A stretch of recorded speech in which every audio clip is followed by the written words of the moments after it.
So today we are talking about how your subconscious is in charge of your health, which is a fascinating topic on its own. And it's presented by Christina. So what should we know about Christina? Christina is an empowerment coach, theta healing teacher, Kundalini yoga teacher, and energetic healer with 10 years of experience in the field of self-development and spiritual growth. Her expertise is in support you from being anxious into becoming confident in who you are, moving out of unhealthy relationship dynamics into healthy and fulfilling ones, from feeling lost to find your purpose. I personally had a session with Christina a few weeks ago, and it was mind-blowing. And that's how we also came up with the idea that we should put this event together. And yeah, I think there's nothing else left to say. So without further ado, I hand it over to you, Christina. And yeah, the stage is yours. Thank you for your lovely introduction. Thank you everybody for being here in person, everybody being here online. That's my camera today. Thank you all for coming, for your time and presence. I love it, and I'm looking forward to the next 90 minutes with all of you. I really love this to be interactive because health is a personal topic.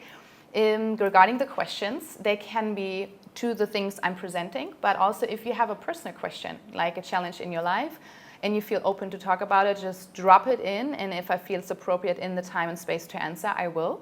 If it's something where I'm like, let's talk rather one-on-one because it could be very personal, I would say that too. But just that you know, the space is open. Adam, can you just look that I can share the screen because I'm still not allowed to do it. So while you're doing this, let's use this time while Adam is figuring out the technique stuff to drop in together. I would love all of us to just take a breath together, tune in, because we have a day behind us, right? So we just start off with presence. So if you feel comfortable, just close your eyes. If not, maybe find a position where you can just gaze on the floor, at the wall. Have your hands in your lap or on your knees. If you need a bit more grounding, put your hands down. If you want more receiving, put your hands up. Beautiful. Let's take together a deep breath in through the nose and sighing it out. Very nice. Emptying yourself. Yeah, let's repeat this 2 more times. One more. Okay.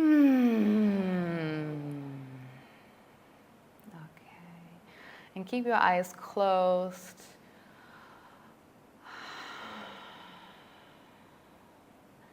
Bringing your attention from the outside fully to your body, to your breath.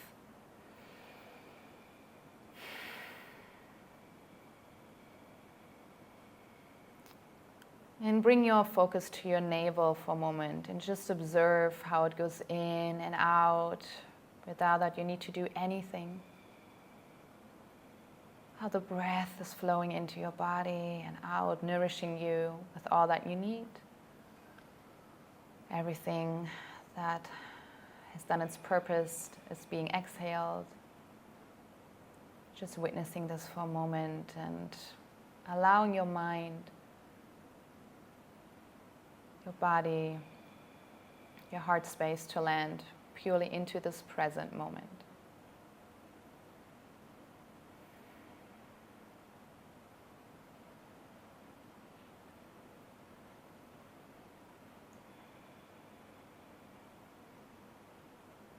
And see if you can relax your jaw and your hips and your shoulders.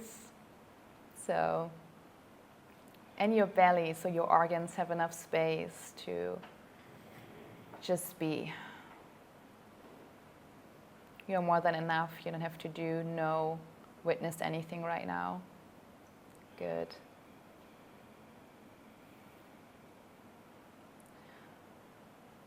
All right, and to just conclude this, I like you to imagine how beautiful waterfall comes dropping over your head and the perfect temperature for you right now. See, feel, sense how this water is flowing from the top of your head over your shoulders, down your body, and while it's doing that, it collects all the energies that are not yours, thought forms, emotions, projections, expectations from your partner, from friends, from job, from government, from whatever, clients. Washing it all down, washing it all away, so you're purely in your space, in your essence, and let the water just do it. It's pure essence. You don't have to do anything but allowing it to fall and wash over you. It touches your shoulders and your arms and your heart space, your whole back flowing gently down in your belly area. It also flushes inside your body, the organs, into your hips, letting all the existential fear go, pressure, good, into your butt, into your thighs and your knees and your calves and your foot. And let this waterfall wash over you from the feet, imagining a beautiful cord of light that goes from your feet into Mother Earth.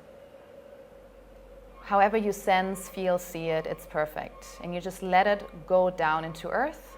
She knows what to do with it. And she transmutes that into the perfect energy, what you need right now. Good, let it go. All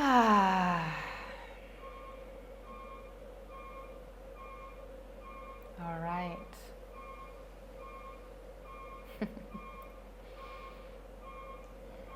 And then just visualize how from Mother Earth, beautiful warm energy flows into your feet, nurturing you with all the presence you need right now, or maybe calmness, maybe compassion, kindness, or just allowance to be you. Into your hips, your belly, chest, your back, your arms, your neck, to the top of the head, covering you in a warm blanket. All right. And then centering in your big, beautiful heart, I'd like you to connect with yourself why you are here today. Spending beautiful 90 minutes of your time, of your day, your lifetime here with me in this workshop. What is your intention? Maybe it comes out of a challenge you have with health. Maybe it's a desire. Just tap into what comes up.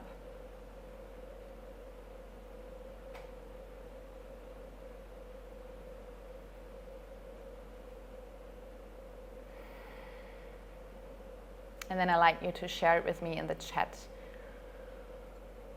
And gently open your eyes, coming gently back into the space, maybe caressing your arms or your hands. Just be like, hey body, I'm present. Gently open your eyes, looking down, coming back into the room in your own rhythm. Hi everybody.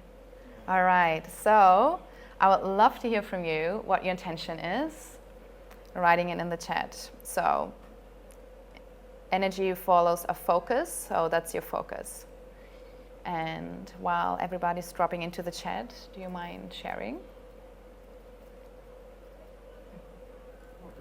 Yeah. I'm here to not only celebrate you, but Adam's first event. I'm not only here to celebrate you and Adam's first event, but also to gain more understanding and awareness about how our subconscious thoughts and maybe knots that we carry can help us to understand more of our day-to-day life, how we're being guided by these subconscious thoughts, and how we can work with them to manifest, to allow ourselves to heal, to allow ourselves to be better and more present and also more aware, and how we can work with them. Yeah, thank you. Thank you for sharing. All right. Anyone else? Yeah, just general interest. I don't know if we're going around the whole room, but yeah, general interest in the subconscious mind and how that impacts our daily lives without us even knowing about it. And I think there's power in being aware of the things you're unaware of.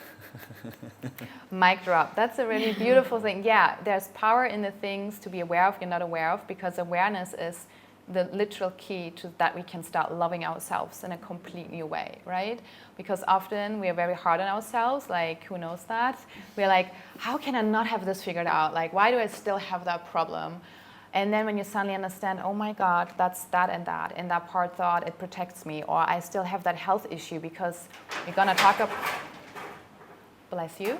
We're gonna talk about this very important part today, that everything we have, every health challenge, every relationship issue, if it's still in your life, it serves you. And that sounds weird, but the moment we understand the subconscious mind and how everything works, also from a metaphysical standpoint, because that's what I'm talking about today. That's why I said in the prerequisite, you are enough, and a belief in something higher. You're gonna hear me talk about God today.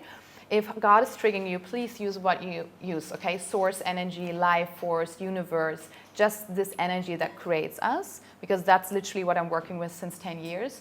That helps me understand people on a deeper level, because Adam and I, we don't know each other, but the energy who created Adam knows Adam really well. So if I can tap into that, I can help better, right? So just, that's, I think, a good time to make that frame also. So thank you for sharing that. Yeah. Thank you. I'm super stoked to be here first. And also I'm passionate about NLP, so neuro-linguistic programming. So I think it kind of like it's linked, kind of, to like if you want to change something in your life. I think almost like 99% of our brain activity happens when we're unconscious. So if you want to change something, you need to be conscious. And that's why I'm like super interested in what we're gonna learn today. And yep, I want to grow and evolve as well. So I think it's a super nice opportunity, and to be here with beautiful people as well. It's good. Thank you so much. All right, I'm going to read some of the comments. Thank you so much, guys, for sharing. So, Zoltan, I hope I pronounced your name correctly, said, feel happy again. Thank you for sharing that. Whew. Okay, we have Kami saying relaxed. Okay. Then Lynn said, we are getting ready to go back to the Netherlands after 1.5 years of a world trip. And for that, all tools are welcome to retrain the inner peace we experienced during this trip, and to hold on to that in our back to reality life. Oh, yeah. A lot of people say that, right? When we go back to where we come from, and then suddenly old things catch us up, and then it's like, how can I have my peace that I had on Bali back at home? Okay. All right, Nick said, how to be aware of how my subconscious mind impacts my life and how I work with it. Okay. And Falk said, hey everyone, I'm really curious on how the subconscious takes influence in our health and how to specifically work with it. Awesome, you're in the right place. Okay, thank you so much. If you still want to share, please do. I'm just going to go into the next point, and that's, again, just short words from you so I understand where you're coming from. What is health for you? How do you define health? Just dropping in some words, and also in the chat. What do you think is health, and what is your source of health? What do you need to be healthy? The word that came to me was priority. The first word that popped into my mind. When you say source, what do you mean? Like, where do you get what do you think is Health for me. your source to get healthy? Is it like, I do sports, I do nutrition, it's meditation? What kind of energy do you think is your source that helps you staying healthy constantly? I would say movement, meditation. Oh, thank you. So yeah, I guess when I think about health, I think priority. And when I think about what gives me that movement, for sure, meditation. So being present with myself. So journaling, doing different things, that helps me be mindful, more mindful, so I can connect with my body and what I'm feeling as well. So emotional health as well. So yeah, different things. So mindfulness probably helps me connect with my emotional side, my spirituality, my mental health as well, right? I can, whilst I'm writing, I can sense what comes up, what doesn't come up. So yeah, so a few different things. Yeah. Thank Anybody you. else? That fits. Nick said peace of mind equals health. Health is balance. Okay, yeah. I would say just one thing, deep connection with self, and then everything else comes from there. A deep connection with self, everything else comes from there. Okay. Beautiful. And one more, and Adam, can you maybe do the sharing of my presentation? I still can't do it, and maybe you can just share it, or you do your magic here. Yeah, okay. I would say your diet, but when I say diet, it's like what you watch, what you eat, what you do, who you spend your time with. It's like all of those things, not just food. I think good food is important, but it's the whole thing, like the whole diet. That's what I think when you say source. Okay, all right, beautiful. Andy said, finding the right frequency. Yep, okay. Healthy mind. I love it. I love it. Okay, we're all on the same train here. That's good. Okay. Adam, is it possible for you to do it? That you share it over your computer? I just did. Awesome. So can you do the next slide? I'm gonna just Yeah. Thank you. Okay, that's perfect. Staying there. Okay. Okay, one more. Kimi said, being calm and present in myself, what I eat and who I connect with and where I go and so much more. Amen to all of that. Exactly. So I find it's interesting. So words create our reality, right? It's thoughts and our words. So in the word was the beginning was in the word and the word was God. So it's a lot, I'm interested in the words. So health, actually, the word comes from, in English, Old English word, hail, which means wholeness, being whole. And I think that's so interesting, right? And then the idea is, what does it mean to be whole, right? And I connect with this, that we feel safe being ourselves. Like bringing it down as a human, that I feel peaceful being who I am, right? I feel safe showing up. I feel safe to love. I feel safe to speak. I feel safe to connect. Everything you all talked about. So when it comes down to, okay. So this is why I put on, okay, now you can, I put on five aspects of health. So emotional, we talked about.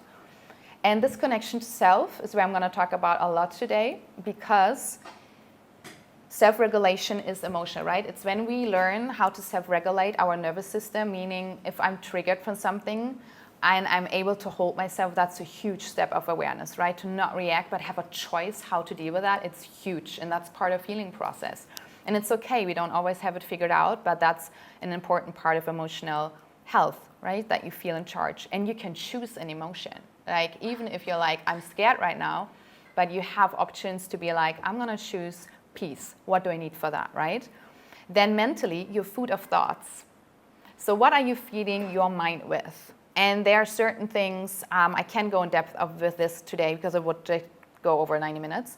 But I just want to let you know something from today on. I would love for you to just erase from your vocabulary try, because the subconscious mind doesn't understand the word try. So if you're like, I'm trying to be there, I mean, it's not working. I'm like, I can't try to hug you. Either I hug you, I don't do it. I cannot try to grab my glass of water, either do it. And this is the thing. Stop it. Like, I try to do it. No, I'm going to do it. And maybe I succeed or I fail, right? The next thing is, don't say, I can't. You literally cut yourself off from source energies. Like, I cannot. Why? I just have no idea now. But it's really interesting how you phrase things. If I'm saying like, I can't do this, or right now I have no idea, but maybe I find resources. Do you see in different how the energy play with words and see what it does? And also understand what you're feeding yourself with, like books you're reading, podcasts. You know all of this, but be also aware of what kind of friends you have around yourself. What are they feeding you with, right?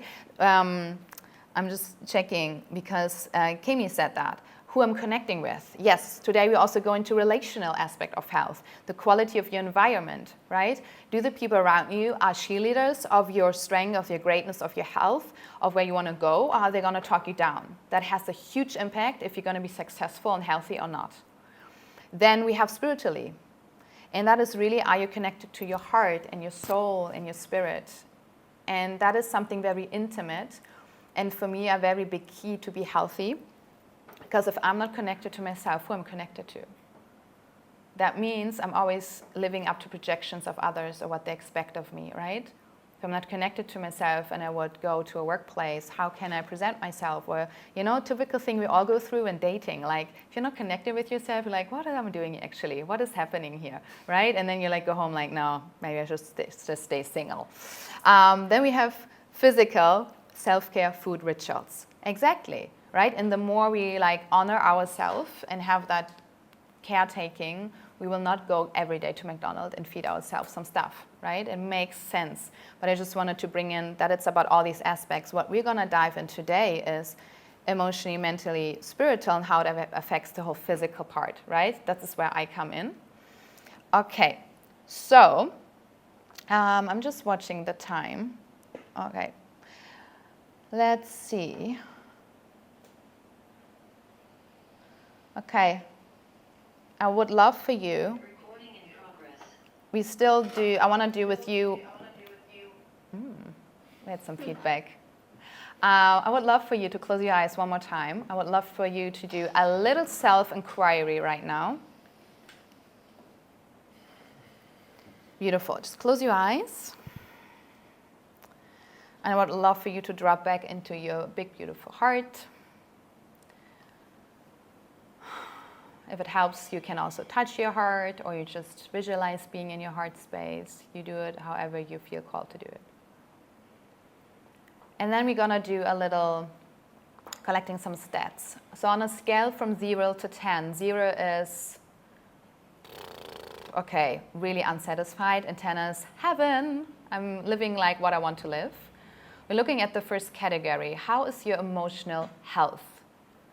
Ask your body. I want you to connect through your heart space to the intelligence in your body. There is a wisdom.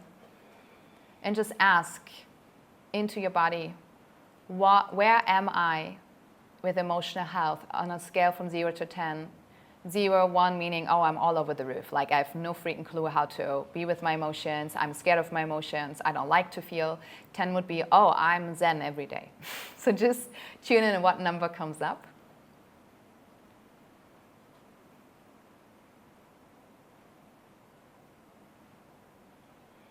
And just go with the first thing that comes and write it down, if you like to.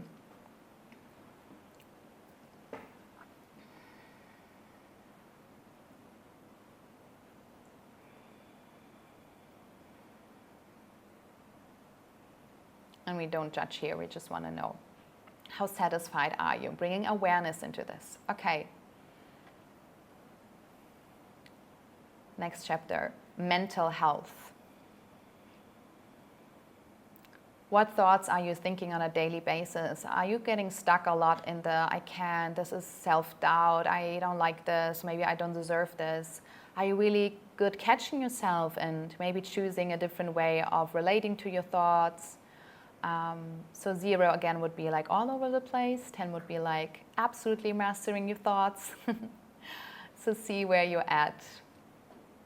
Which number comes up?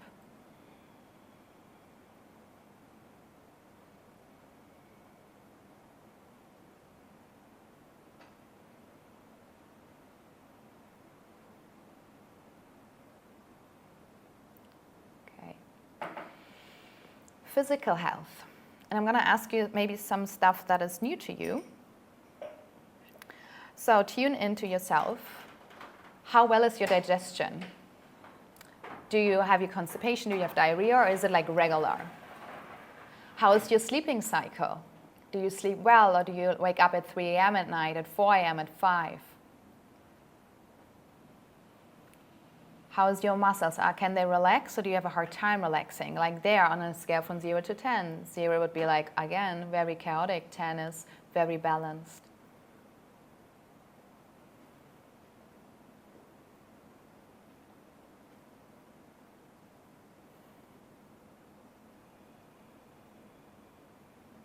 And again, just trusting what and sticking with that one.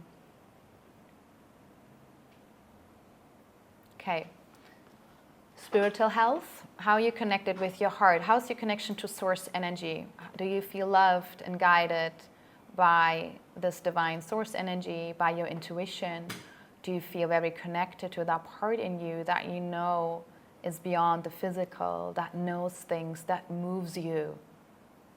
0 would be, honestly, I have no clue how to connect with that. 10 would be, I have a complete connection with it.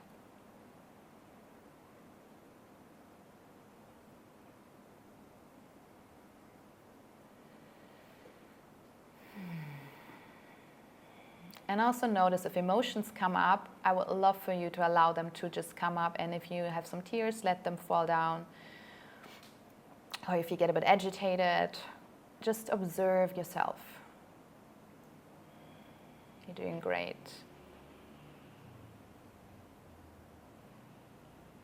Okay, and now relationship health. Do you have friendships where you feel like you can trust them 100%? You feel safe with them, being vulnerable. They'll love you when you're in your greatness, and they can hold you when you cry and you're like, I'm so ashamed of this. If you're in a relationship, do you feel safe with your partner to be in all aspects, sexually, physically, spiritually, emotionally? Work environment.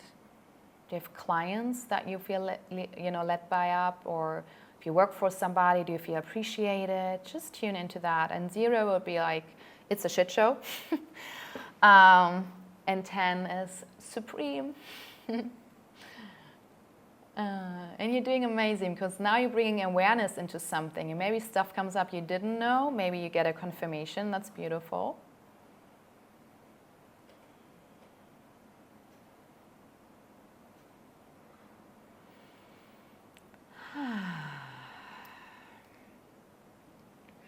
Okay, great. And then you can take a beautiful breath. And gently open your eyes, coming back into the space. All right. If you would like to share anything on that, if you're like surprised from some certain numbers, or you're like, nice, I have a confirmation from my inner system, yeah, you can share it. Okay, so yeah, it's all good, time-wise. All right, so you can share in the chat if anything comes for you up, something was surprising. Anybody in the room wanting to share something? Oh, you're all good. You all got some numbers? Did your body talk to you, or was there like dead silence? You got some? Okay, good. Good. Okay.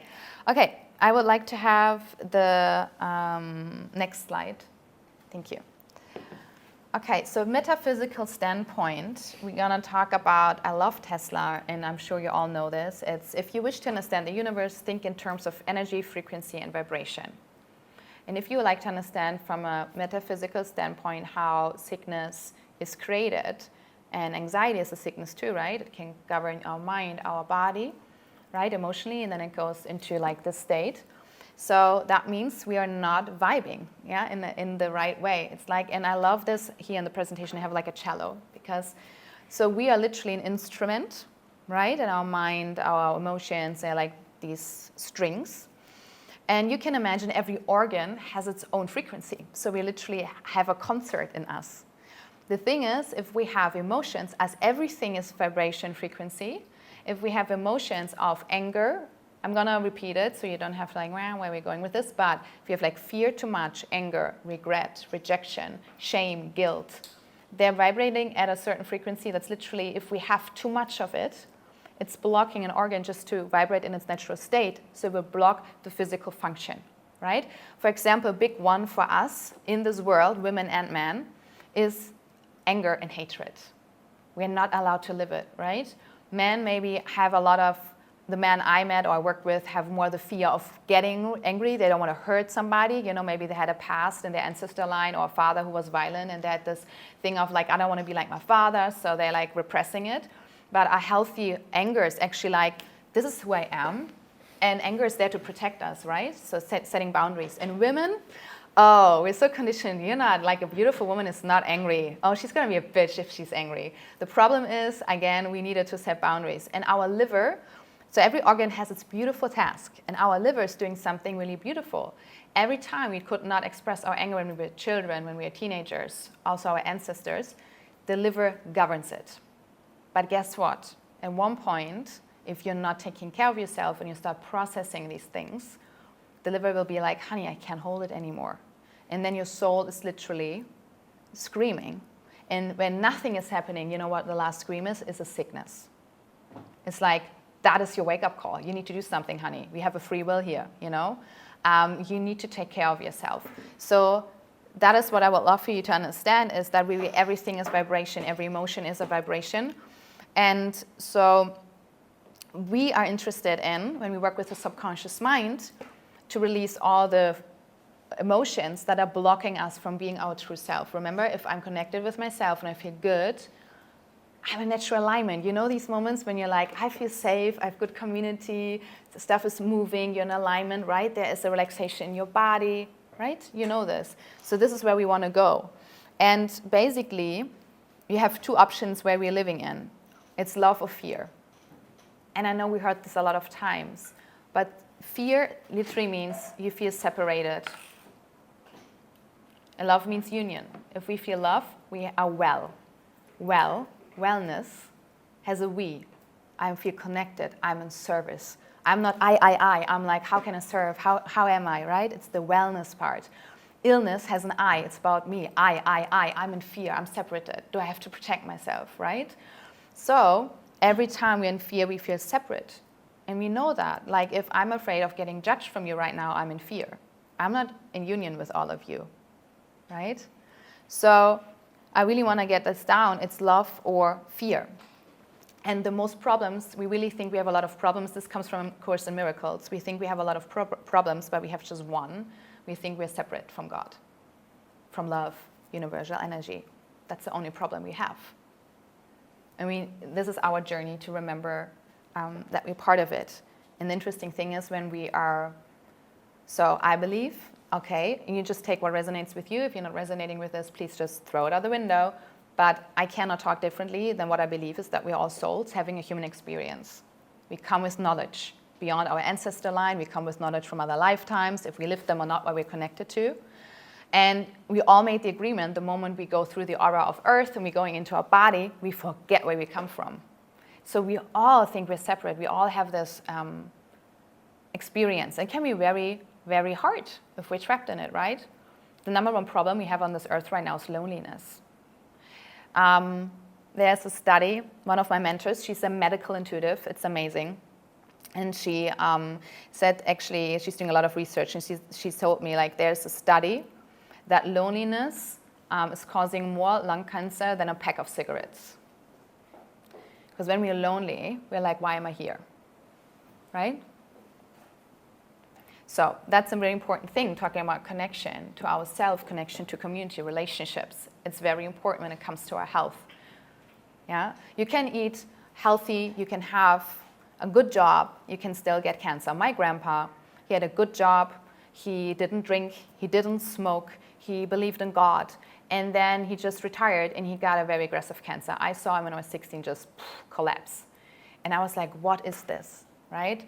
And it's not nice. I had a lot of death from a lot of men died very early on in my family. So I was confronted early on with this topic.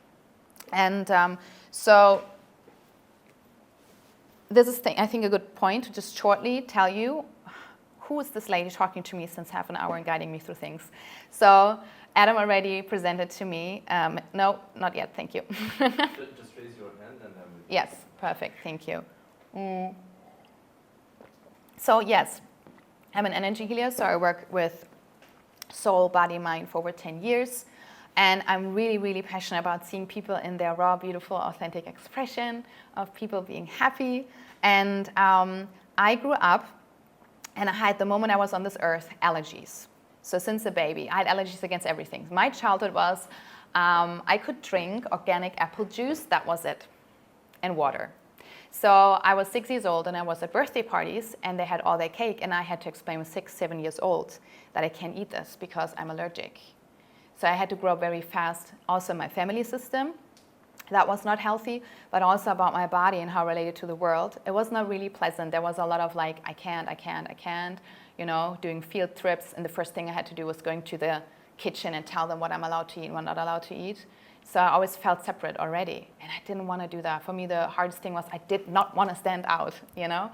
But that was part of the thing. And I was in a children's hospital when I was 10 because people didn't understand why this little version of me had a lot of cramps in the tummy, and I was just not good. So I know I met healers, I met homeopath very, very early on. When I was 10, another thing happened. I was diagnosed with Borrelia. I hope it's the right term in English. It's what you get from ticks, Borrelia.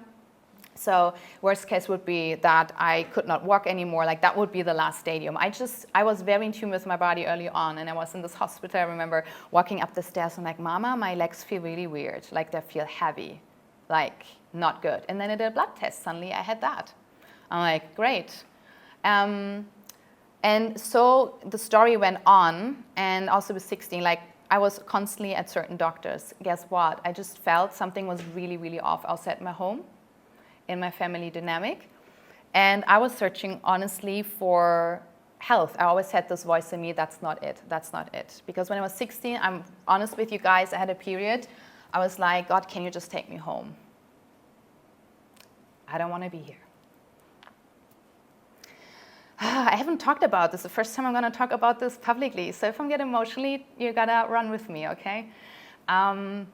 Because I'm always like, yeah, that is my path. But when I talked to Adam and he asked me, how did you come to this? I realized, well, because since I'm little, I had to do with health and all that stuff. So you can imagine, I did all the things. So there was a lot of like with fungus. You know fungus, when you have too much fungus in your gut, people tell you don't eat sugar anymore, right? So I did all these things, nutrition, homeopath, it didn't help. So I knew I have to go down to soul. I do need to do something else. I was at a healer when I was 18 and she was like, honey, something is wrong in your family. I'm like, I know, 1 more year and then I'm gonna go. So next to this, I always was an artist. So I acted, I danced. I'm absolutely full of expression and doing the beautiful things. And you know, I don't give a about certain things. I empower people, you know, just be you, be weird, I don't care. It's not weird, it's beautiful. So I always was expressive. I got to know a lot of different people with lots of different backgrounds, and honestly, a lot of really traumatic childhoods. So I'm not afraid of these stories. I'm not afraid. I know I went through this because I can hold you through your craziest pain and we bring you back into love. And that's what I'm really here for and what moves me, what I know I'm here for. Otherwise, I'm like, why would I go through all that stuff? So my journey was really doing art, and at the parallel, I started with Reiki, and Reiki changed a lot. And then I was like, you know what, God, this is not satisfying, you know? I feel something, I can help you, but not really. Like, I just see energy moving. And then I got to know Theta Healing. And Theta Healing is, for me, till now, I'm practicing this since 10 years, the way to go into the subconscious mind and really shift things at the core. And so I did that and Kundalini Yoga, and these two things are for me since a long time in my life. And I have no allergies anymore. My body is still a bit sensitive to things, but I'm in life. And I gained weight. I was like very slim, very slim. And so my body didn't want to be here, right? People always thought like I'm anorexic. That's nice when you're 16 and people come up to you like, what's your name? How much do you weigh? Like, I don't want to touch you, you break. So that was my experience with the world. And guess what happened? I subconsciously thought the world is not safe. I don't want to be here. So I didn't absorb nutrition, right? I was allergic to life. So when you have a lot of allergies, it's not really tough to decode what your subconscious mind is thinking. You're allergic to life, because if you're allergic, you pull it away. What we pull away, I don't have to confront. So if you learn very early on, life hurts, love hurts, it's painful to be here, what do? You just push the thing that's painful away, right? So that is my story. I wanted to understand why the fuck I'm here, what is my purpose, and how to serve. So, and yeah, I'm passionate about all of this. So let's get into the subconscious mind and how this works, because healing, for me, I want you to understand, there are a lot of different definitions. You can make the next slide, yeah. Healing doesn't mean for me you're broken. Healing means, like health means wholeness, and healing, if you go there in the word dictionary, literally means the process of becoming whole. And I love that. So we talked about separation, right? You will see how I make a full circle. If we're in fear, we're in separation. And that's the thing, what's happening when we have trauma and we have stuff in our childhood. And by the way, everybody, we're all traumatized. We all are traumatized. And I want to put away the stigma here in Bali. I don't know if everybody who's here from Zoom is also in Bali. I know here's a lot of offerings, and honestly, I have a strong opinion on this. I don't like if people go like, oh my God, it's gotta be so dramatic. Yeah, guess what? Do you want to do the healing if it's dramatic? I don't want to do it. It's not going to be funny to feel things through, but it's not going to be re-traumatizing. To heal trauma, it literally means you come from separation within into wholeness. And that's what we're here for, right? Again, remember, love or fear, wellness or illness, separation or wholeness.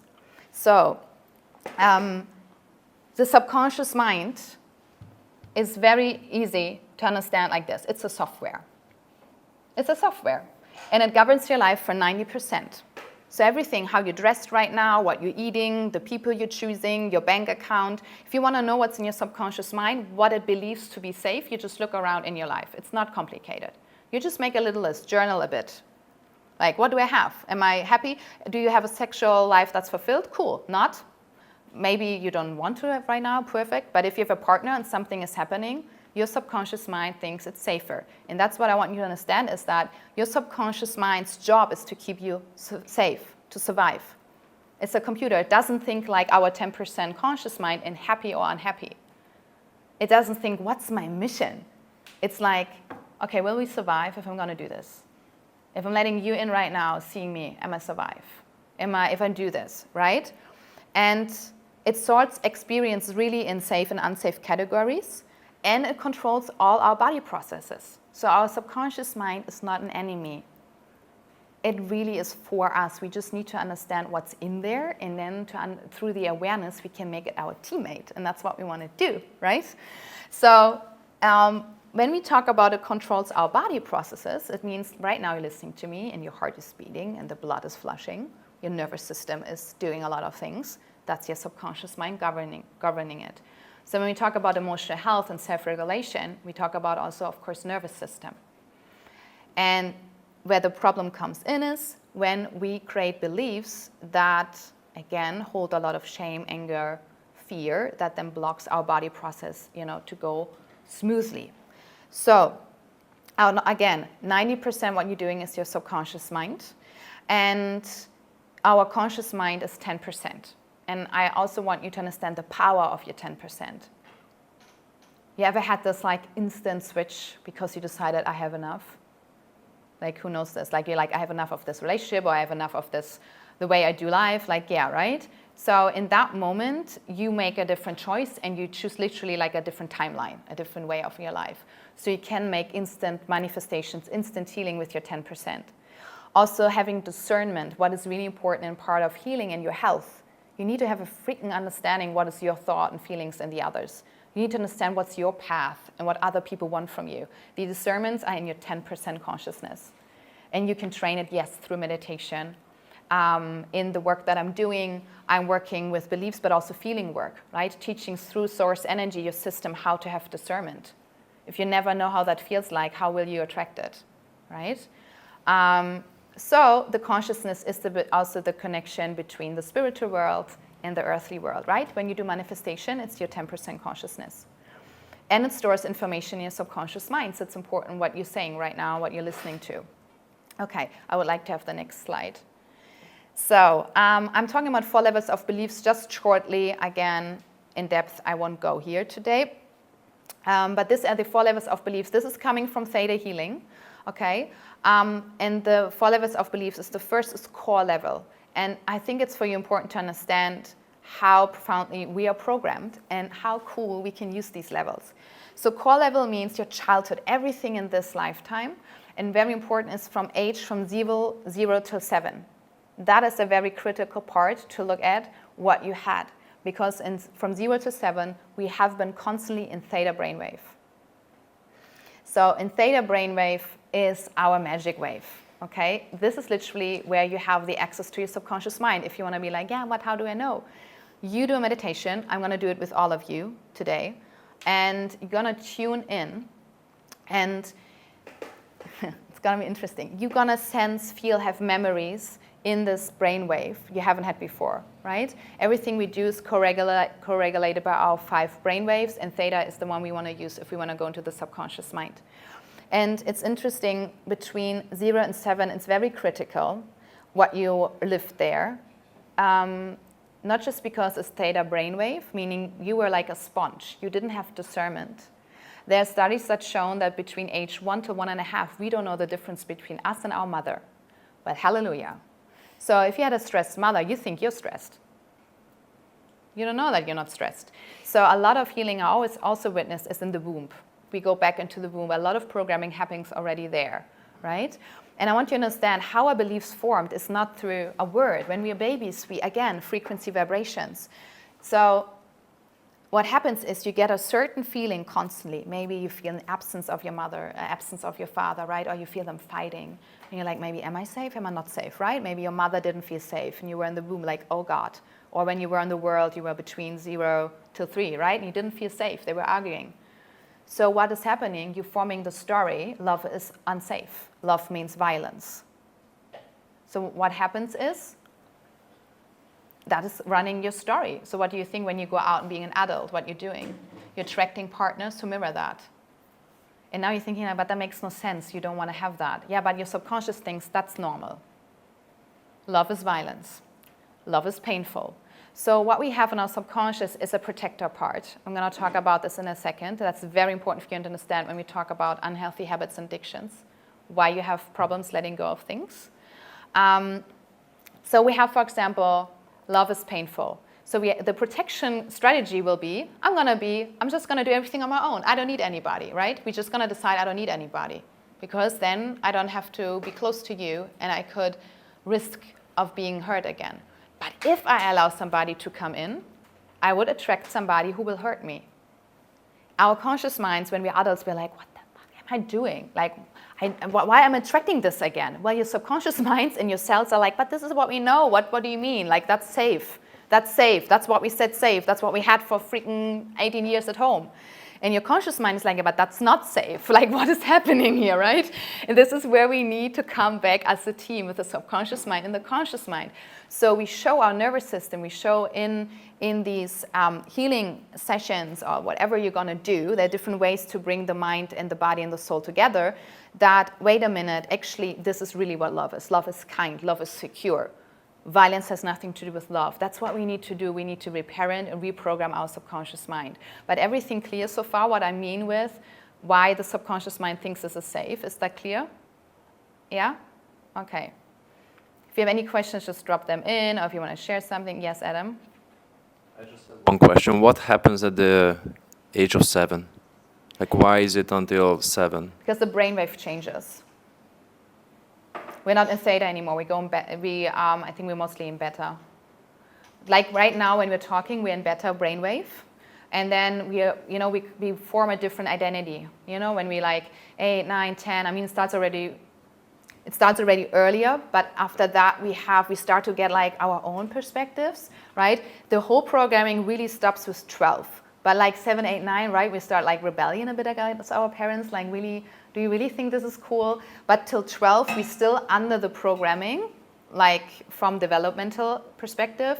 And then everything what you learned about your life till 12, this is what you think. Love, money, health, life looks like. Okay, that's what you're running on. So, and again, what your subconscious thinks is safe is what you learned. It doesn't mean that's really safe. And this is where we have a lot of issues then when we grow up, right? The other thing is what's really interesting is that you have a genetic level. So it's already now proven. The thing is, I believe things if I feel them, but for people who like to know, it's proven. We have memories in our blood till 7 generations back. And that is huge, 7 generations. So when we talk about relationships and man and women dynamic, we're like, oh, emancipation, new zeitgeist. Why do we have all these fights? Why do we still need to learn how to communicate? Because we still have these beliefs in our genetic, like maybe love is not safe. Maybe only one can be powerful, right? Oh, my great-grandmother could not have her own bank account. It's for all of us, right? For you, man, your great-grandpa was in a war. All these impressions, all these traumas that are not released are still with you, and they govern you. When you talk about how is my subconscious mind influencing my daily life, a lot of things are influencing us from our genetics we're not even aware of. And the older we get, the more activated the genetic gets. So the question is, if you're fighting with somebody, for example, in a relationship, are you fighting or is it your great-grandpa talking to you? Like just making it a bit more bold, yeah? For example, just one little example as a genetic is because women had so often not their own bank account, And by the way, a lot of fighting is not good for your immune system. Having a relationship where you're fighting a lot will make you sick at one point, right? Ever have been in a household with a not happy marriage? Have they ever been healthy? I was not in one. So these things about power dynamics, right, is really genetic beliefs. So because women were not allowed to have their own money, there is this belief now, my money is my money. If I earn my money, I'm not going to share it with my partner. So couples get in fights because they're like, why would I share my money with you? And maybe you want to, but your genetic is like, no, no, honey, You know, whole sisters in the back, like, honey, we fought for this, we're not gonna do this, you know? Or maybe for the man, it's like, no, you don't wanna, no, you're not, what does she want from you? I think she wanna dominate you. No, don't do that. We have our own life now. No, don't do that. Rather be single. Don't let a woman into your life and open your heart. That's not gonna go well. You know, that's really important to understand that a lot of beliefs also are from genetic level. Then we have the historic level, that means belief of the collective consciousness where you grew up, the hometown, your culture. What did they believe about health, God, love, marriage, right? It's a lot of things. Different culture you grew up to, you know, it's very different from Europeans, South America. And then we have our soul level, who you are from different lifetimes. Okay. Yeah?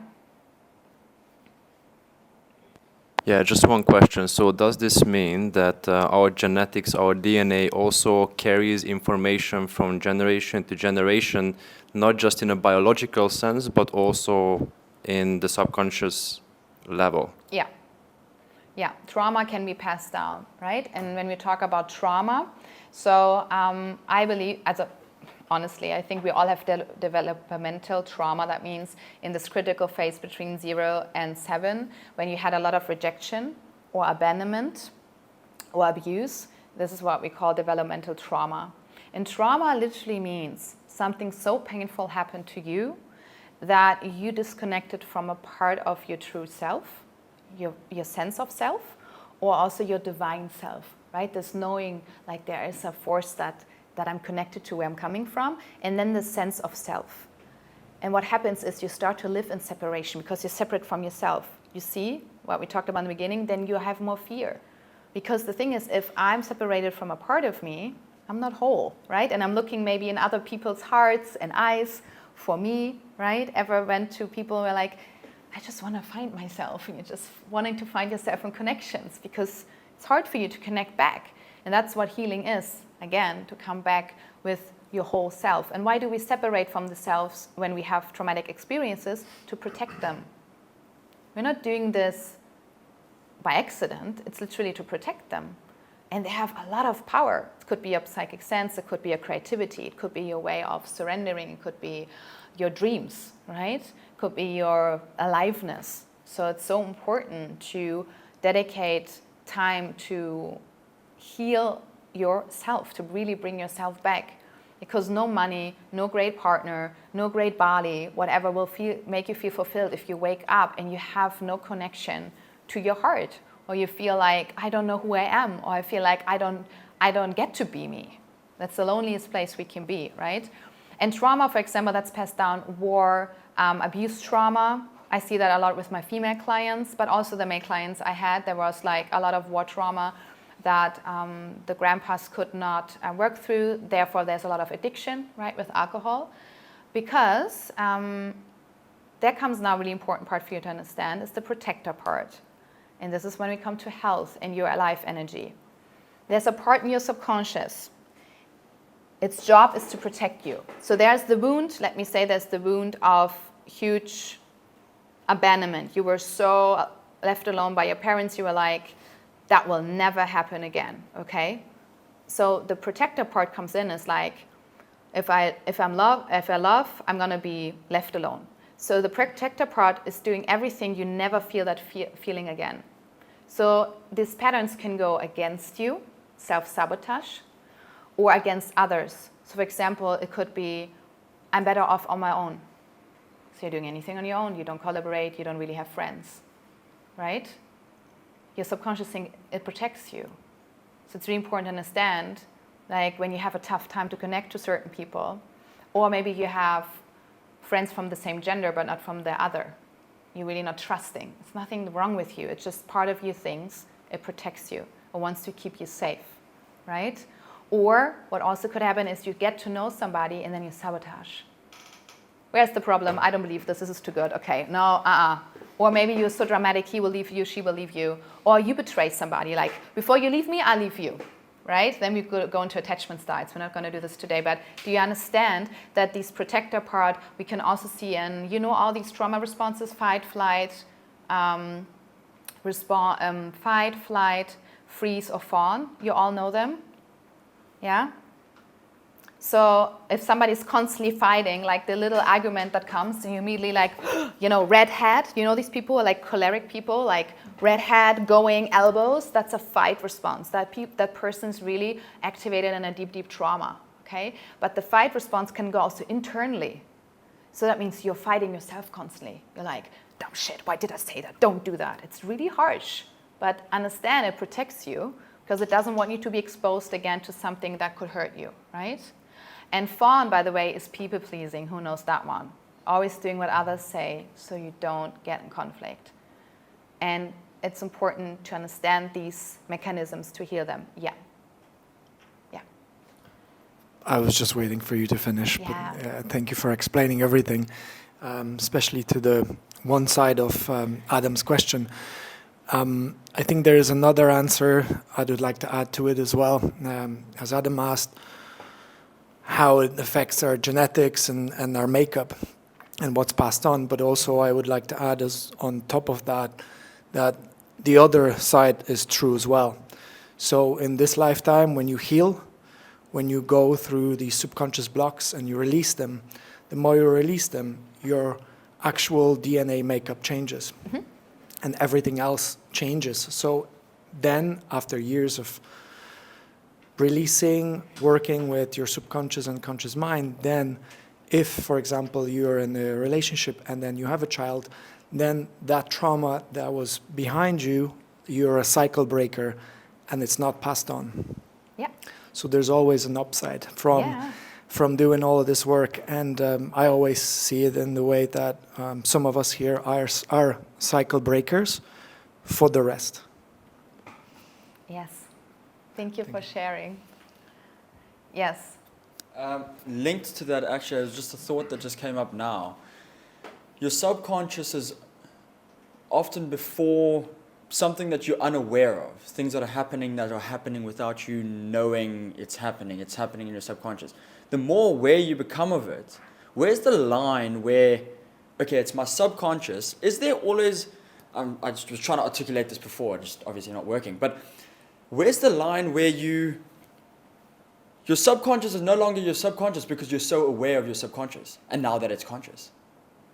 Does that make sense? That if I'm so aware of the things that are going on, or is there always going to be a line of reflection to go, oh, I reacted like that because, oh, I thought of this because, oh, I beat myself up because. You're going into your subconscious and it's a point of reflection, but is there a way to get to a point where you are in connection with your immediate present subconscious reactions? Am I making sense? Okay, let me just reflect back to you what I heard.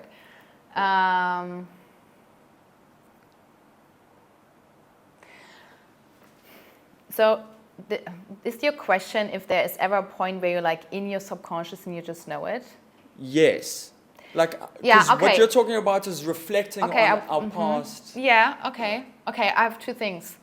If you go into meditation through, like I do a meditation with you today, where we go into source energy, into theta brainwave, then you're directly in contact with your subconscious mind. That's where you like have an interview with them. You're like, oh, cool. You meet all your different inner children, your teenagers, you meet ancestors, you meet past lives. You're like in the realm. That's where you're in the subconscious. The other thing you're describing is a really beautiful process that's happening and part of a healing process. So you go through daily life. First, something is subconscious. But when you did a healing and you said like, oh, I started reacting like this because the subconscious became conscious. And that's where we get the choice again. So the subconscious is not living us, but we have a choice of like, wait a minute, that will be my normal addictive behavior. Let me choose new. That is where we have our power, right? That's what we want to do. And this one-on-one tete-a-tete is when you go into deep, you can do hypnosis, you can do healing session with Theta Healing, what I'm doing, that's where you really one-on-one with it and get to know it. And I feel that's so powerful because then you understand how your subconscious is communicating, because every subconscious is different, right? So you get to know your own mate. You're like, okay, honey, you're living me for many years. How are you doing? What's going on? Like, how are you talking to me, you know? Where do I feel you in my body? Oh, okay, that topic is here, that is there, right? That's important to get to know us. Yeah, does that make sense? Yeah. Does that help? Yeah. Thank Perfect. you. I mean, Thank there you. was no direct answer to that one. It's just Okay. more thought that came up on. Yeah, perfect. Yeah. And on your note, yes. So that's what I would love to say too. That's what I love about the work where I say it's also quantum energy healing, what I'm doing, because we heal 7 generations to the past and to the front. We healed 7 generations to the front, so exactly. Like you said, I believe we're all cycle breakers. If you decide like, okay, you know what, this stops with me. And that's important also for you. So I tuned into this group days before. And interesting enough is ancestors came up a lot. So I just want to let you know that you can heal your ancestor line without that you have to carry their trauma first. You don't have to suffer in order to heal them. In the moment you decide it stops with me and you give it back to source energy, to God, you heal your line by being you. And you give that information in the quantum realm to them. If they are alive or already dead, they are still ascending as souls. You give them codes. This is very spiritual now, but you give them codes. If they maybe waited for a certain virtue you mastered, for example, self-love, they're like, she got it, now I can ascend. So your ancestors are watching you in a loving way. And a lot of healers, teachers, coaches, even if you don't name yourself like this, but I attract people who want to make this place better, who would love to do this, they think like they need to carry a lot before they're allowed to be happy, or I heal my ancestor line by, going through all of it. No, you're not. And also important for you, you picked up certain trauma from a genetic line because you're learning through it. Your soul chose specific topics from your genetics because you learn virtues, okay? So if as a woman, for example, you picked up this thing of like, I'm doing everything alone, I don't need a man, the positive would be, I'm self-sufficient, I can rely on myself. My ancestors are really strong. What we want to do is retrieve these good characteristics and virtues, but release it from the trauma. So now in this lifetime, you can allow a man in and be like, hey, baby, here's the place next to me, right? That's what we want to do. So, but that's important to understand. You will heal nothing if you don't understand how it serves you. And a lot of people, what I see is, and what I'm not agreeing with how it works is, I just reaffirm my belief. Great, how's your nervous system reacting? If you have a trauma that's really deep, it's not working, just knowing what your belief is. Because in order to heal, you need to feel. And we are all scared of feeling. Trauma literally means I disassociate, and then we have a problem. We disassociate from our body, and in that moment, we're afraid to feel, right? And in order to heal, we need to feel. Also, healing only goes as deep as you are honest with yourself. This is a process, and how you feel. So if we go, for example, to a bottom belief of I'm wrong as I am, I should never been born. It's cool if you know that, but if you can't or your client can't feel the feelings, the deep grief that comes with it, it's just 90 seconds, right? We just need to feel something 90 seconds to process it. If you can feel the deep grief that comes with this and the heartbreak, then you free yourself. And that's so important to understand. Just because you found a belief doesn't mean you can change. You need to release the feeling to it, because the feeling, again, remember in the beginning, is blocking your body, your organs to work. If you carry on so much grief over time, your instrument, aka your body, can't vibrate how it wants to. So that's so important that you have a safe space, a friend. When you choose a coach, a healer, you need to feel safe, please. Really, really safe. And not getting into the drama or re-traumatized. We don't re-feel something, we process. That's really important. Okay. What is coming in here?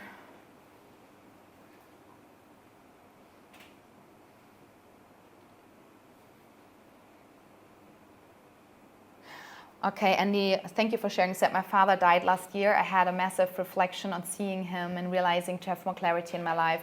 Then I believe I met the perfect partner for me based on the reflection at age 59.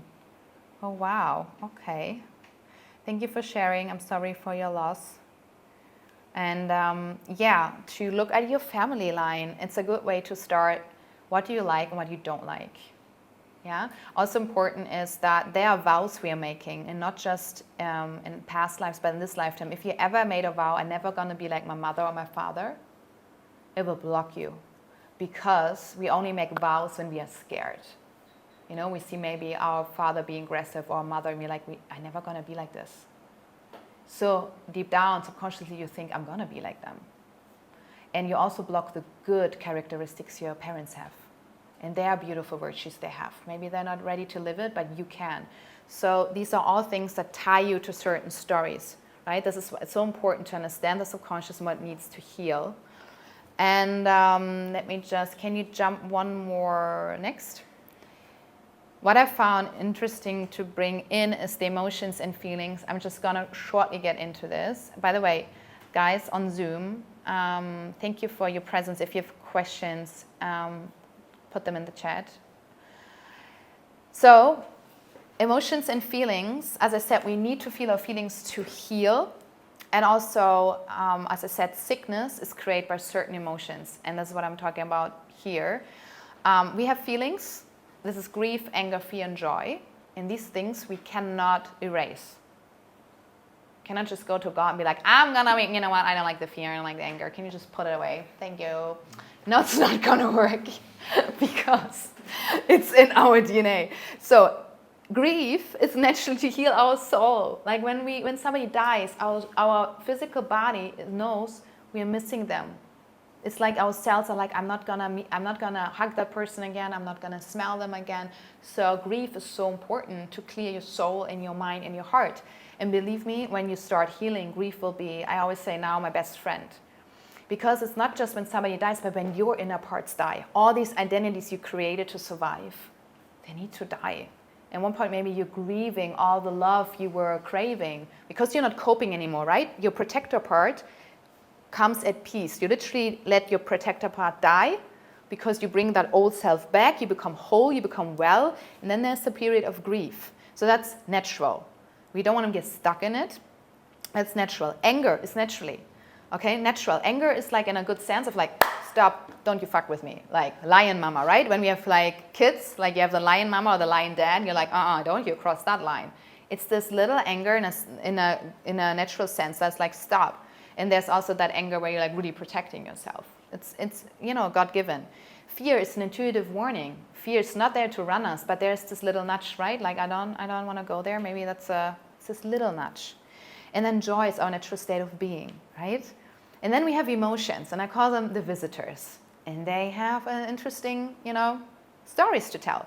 Like they're all guides to your health. They are guides to our health and our doorway to our truth. So, what is shame telling us? And I think the moment you have awareness of this, you're not like stuck in shame, but you're like, wait a minute, what story am I telling myself? Because in truth, everything is neutral. Even your trauma is neutral. You got left, that's neutral. Of course, you have pain, that's not neutral. But what makes it the story, what creates the beliefs in your subconscious mind, is the meaning you give it to it. Again, everything is neutral. You have a pain, you have an experience, but the meaning you give to it creates the story you're running on, okay? So if I'm little and I get left by my dad, another child is like, maybe not creating any stories, says, okay, I have my mom, cool. And another child is like, I'm not lovable, that's why they're left. So they become anxious attached, they're not gonna be in relationships, right? Understand? It's like the story we're making. And so, which story am I creating? Shame. If you feel shame, it means I am wrong. And there we are in the dark territory of subconscious mind. It's that what we need a lot of healing with and love with, because everything after I am defines our identity, right? Shapes our ego. And I am wrong is that, and that is where we have a lot of things we don't want to talk about, right? Shame is something we don't want to be like, oh, I'm not going to tell you that one. I feel ashamed. And our subconscious mind is doing one thing, also important for you to understand. Whenever you felt shamed, the protector goes huge in you. Shame is one of the most unsafe emotions for the subconscious mind to feel. That's why women's circle, man, women's circle, all these things where we come together in safe spaces and talk about things are so cathartic, because we're like, okay, you know what, I'm just going to go naked. oh wow, you have the same thing like me.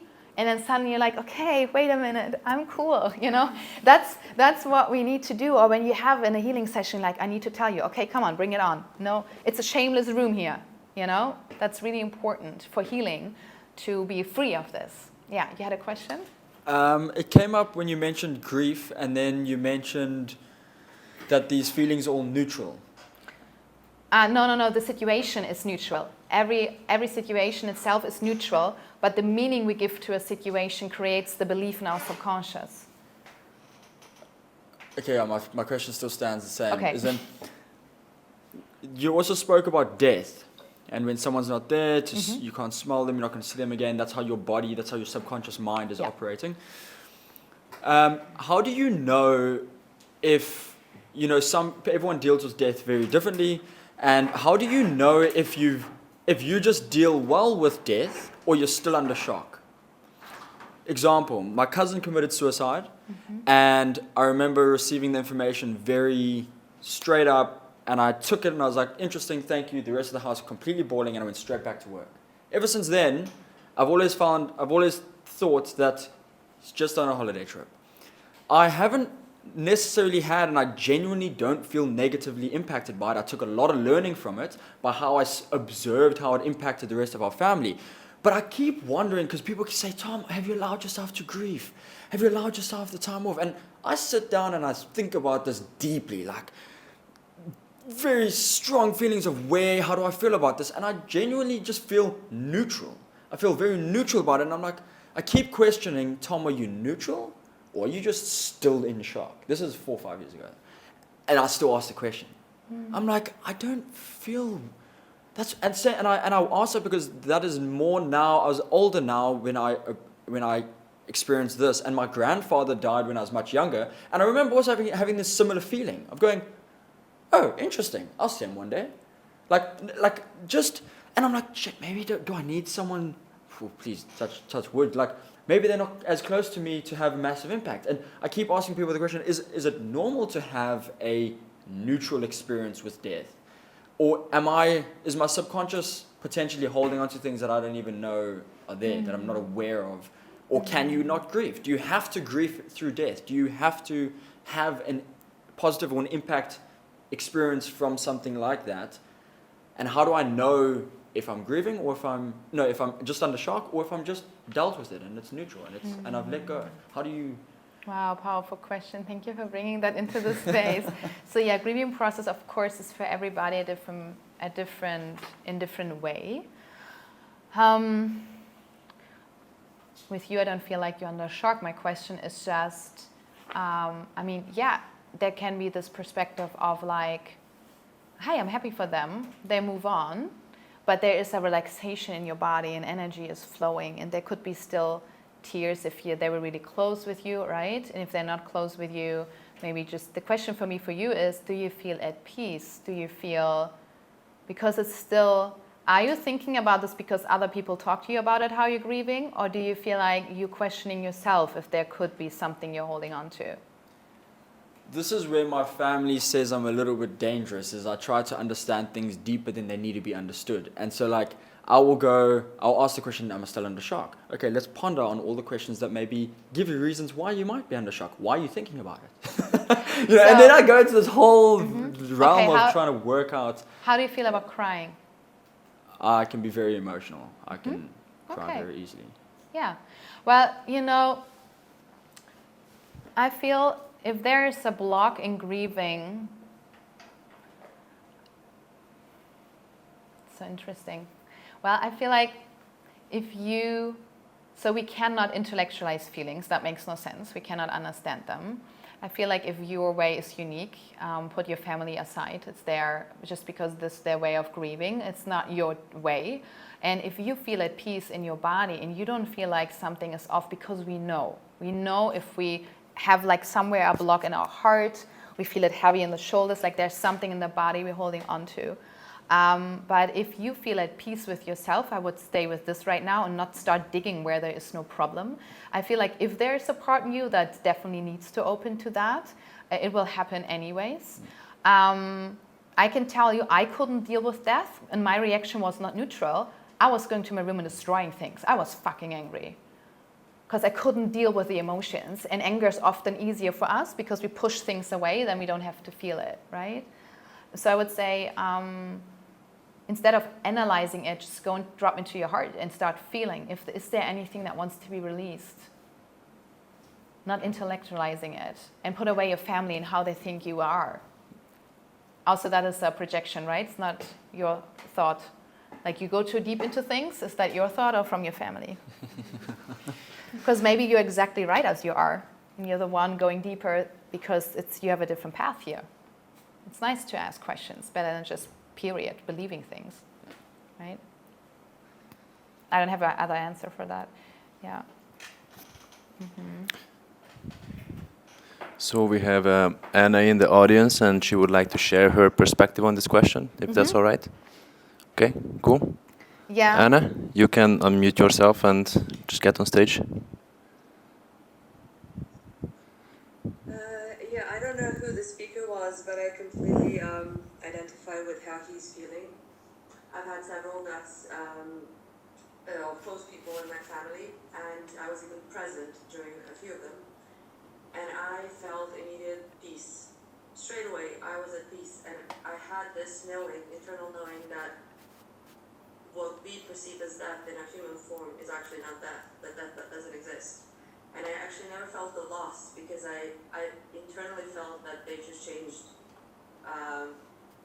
from matter to energy, and they're always available to me. And I never ever, like, I was literally at my grandma's deathbed, the grandma who raised me, lived with me my whole life, and she passed away in front of me, and I just felt absolute peace, because I think what we learn about death as humans is actually not true. That's how I felt. I'm just expressing how I felt deeply. It's not even a feeling, it's a knowing that death is just a changing of perspectives.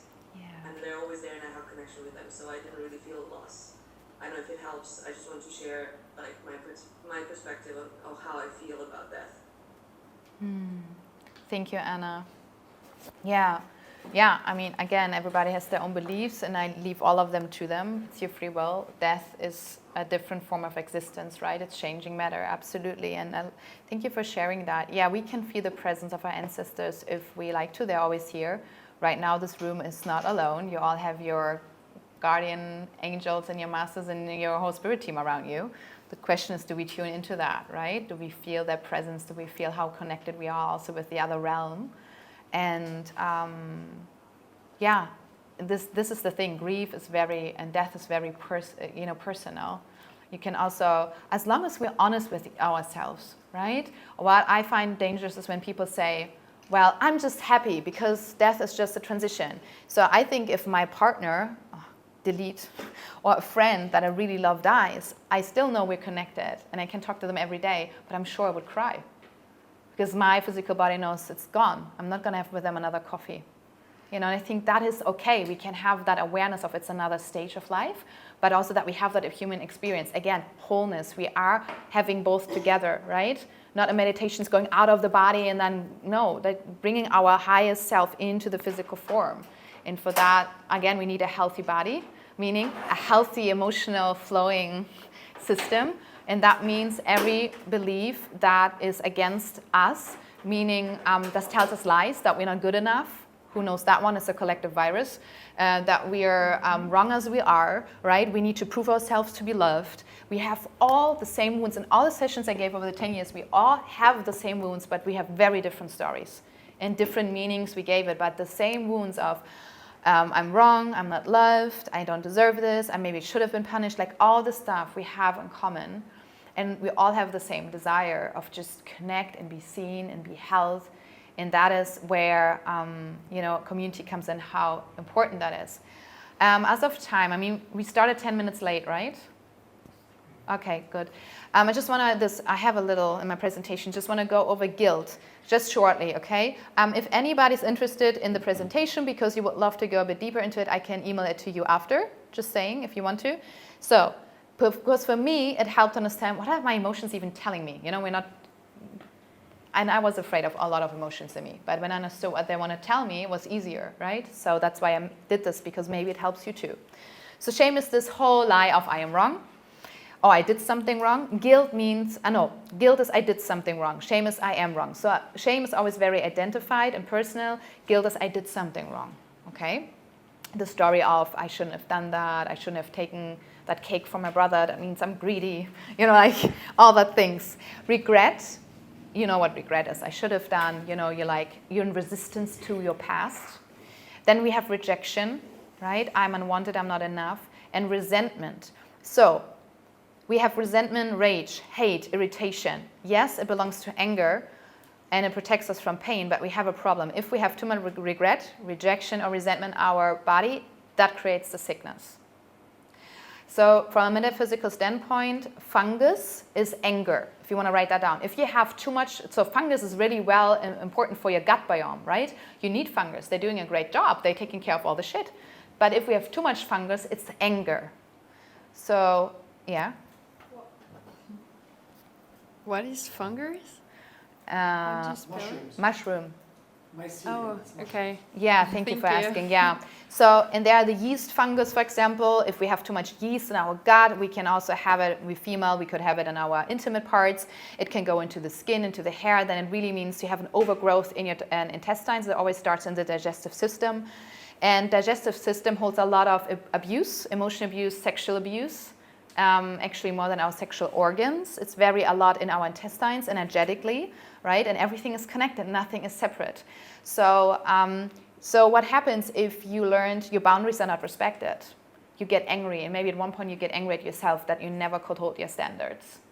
I definitely have been through that experience. Like, I knew my standards, I couldn't hold them, I felt ashamed, I felt guilty, till I understood, wait, that and that shaped me really deeply, that even if I said no, people would cross it anyway. Right? So, and we have, like, I think every 1.5 woman was abused in any kind of form, also with men. But that one, I don't have the number, sorry guys. But I know men are also very much, of course, all of you had some emotional abuse when you were little. Sexual abuse a lot with men too. It's not just talked about. Yeah, maybe also a bit unfair in culture, but we all have been through a lot of boundaries crossing. So, it's important that we release this rejection, resentment, regret, because again, if we have an overgrowth of these emotions, they will create sickness in our body. They will just, the instrument is misaligned. Bacteria is guilt, is attracted to guilt. Virus would be self-worth, very interesting. I'm not going to go deeper into that, but just understand that we like literally choose our sicknesses like our mates, okay? So if we, yeah, that's why some people are more, you know, maybe sensitive to lung things, other have with their gut things, other have with their skin, right? Because this is just something you get more how your body, soul is dealing with unresolved issues. Yeah? And for everything there's a solution. I want to let you know there's nothing too big for a love source, God energy to heal. God can heal a skin disease, a fungus disease, and a cancer, the same. We make it bigger, but from God's perspective, it's not different. It's just energy that is misaligned, right? So just think about, it's so easy. If we feel shame, guilt, rejection, we are at dis-ease, right? We're not at ease, so we create a disease. So that's what I want to understand, how important it is with our subconscious mind to understand what it is up to, what does it think it's safe, and if I don't like something in my life, we need to get into it. And that is how much do you prioritize your own well-being. And yes, you can do a lot of things alone, shifting your beliefs and releasing the emotions and reprogramming.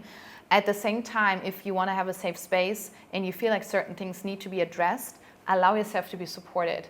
There's also a thing, if you had a trauma between 0 and 7, going back to the beginning, actually you need a friend or coach to go into that happening, because between 0 and 7, we still needed our parents to learn we needed them to co-regulate. So we learned through them to regulate ourselves. So every trauma that happened in that time, we need somebody also to heal it, to feel the emotions. Because probably you will go into an happening, you will be very scared of feeling, because you have no idea how to regulate yourself. Everything that happened after 7 is more that you can hold yourself and start to get into it yourself. So please be gentle. If you realize there's a topic it's really tough for you, yes, then get support, get a friend, get a coach, somebody who can witness you, hold space for you to go through the emotion, right? To hold, because healing is feeling. Like Gabor Mate is huge, right? I mean, sure, maybe you know him. He's huge in the trauma field. And he also said pain, suffering needs to be acknowledged to be healed. We need to acknowledge it and not sugarcoat it. Please don't identify with it and get overly into it and like making a whole hobby to heal trauma. No, but also not playing it down, right?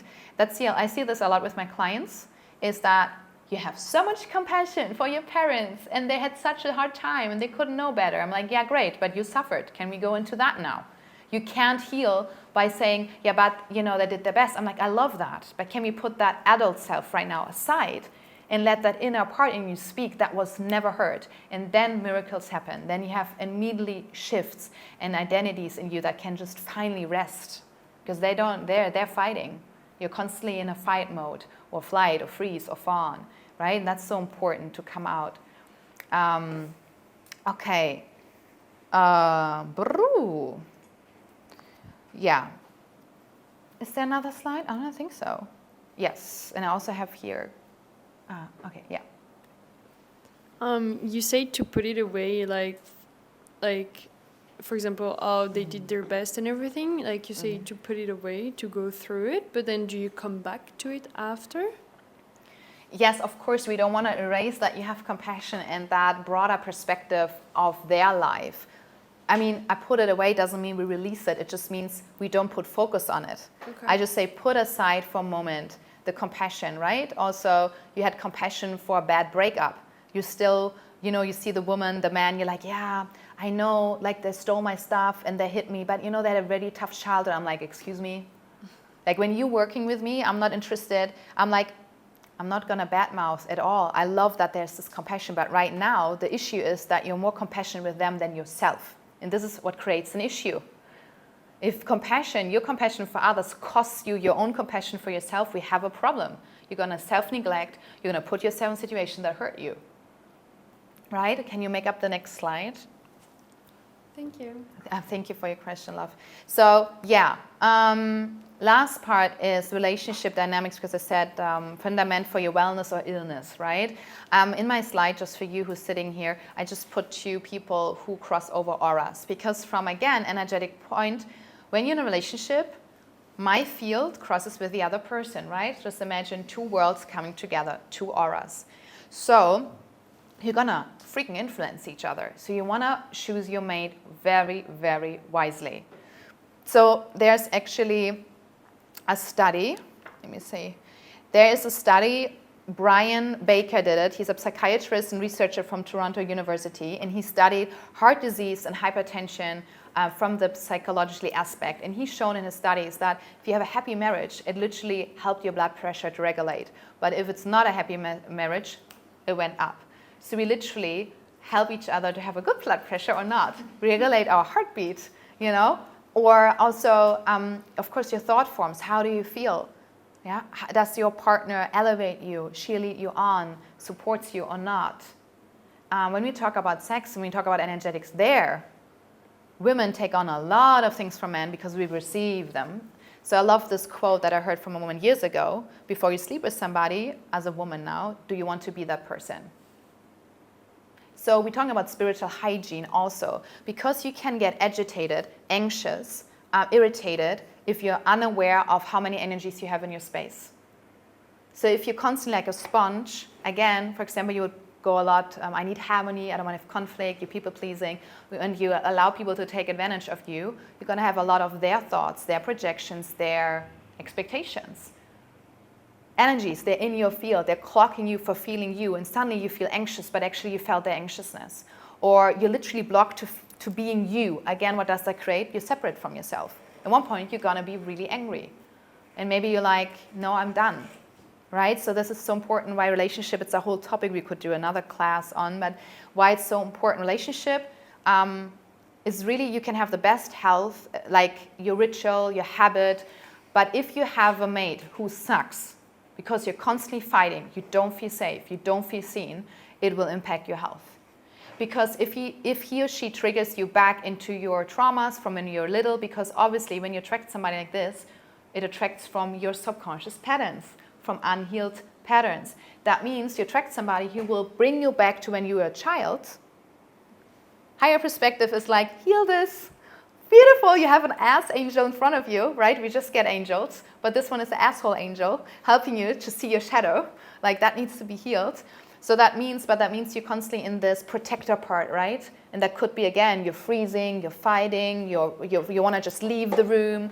So your immune system will get weakened. You can have problems with your gut, right? If you're constantly in this state of, and your immune system is like, we are in danger, is super, super, then we say toxic, right?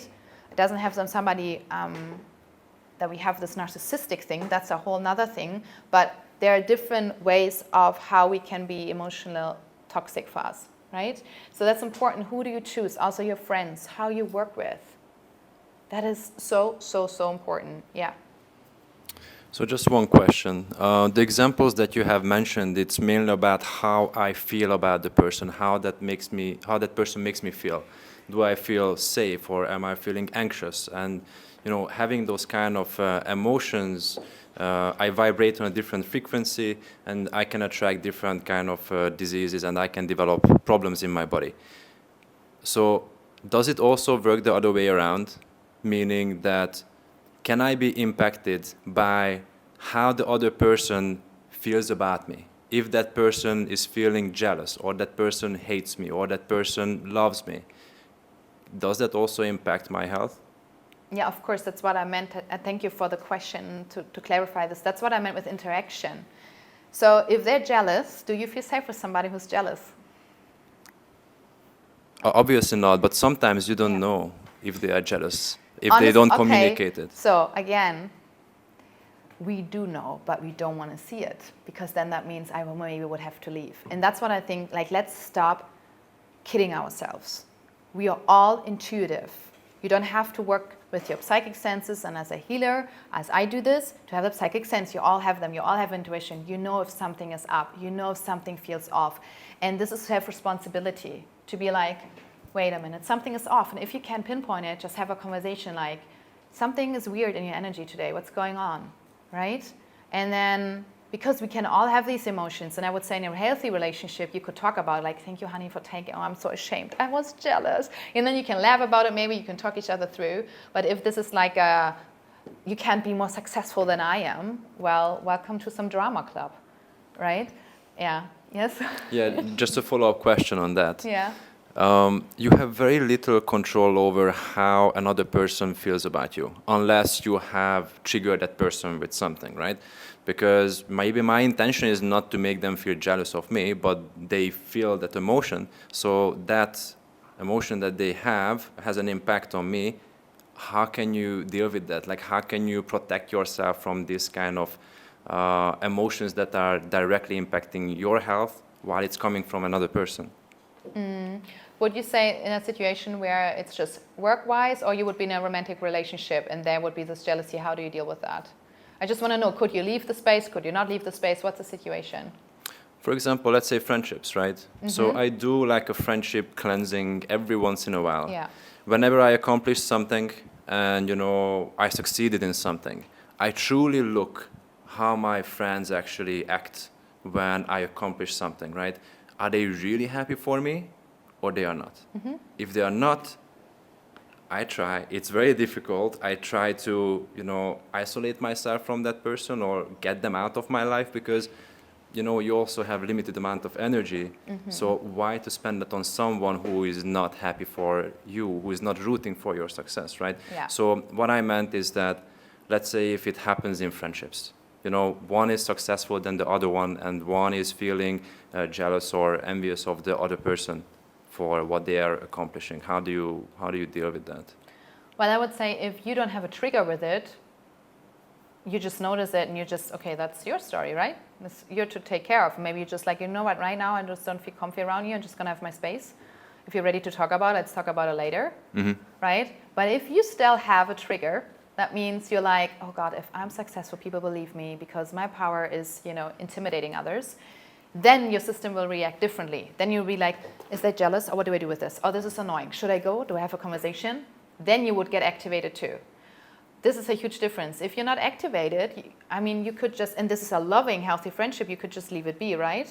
You could just be like, okay, just give them space, and maybe I'm going to talk about it later because my value is honesty. Then I would just go in a conversation and have that energetic boundary of like being untouched by jealousy and envy of others.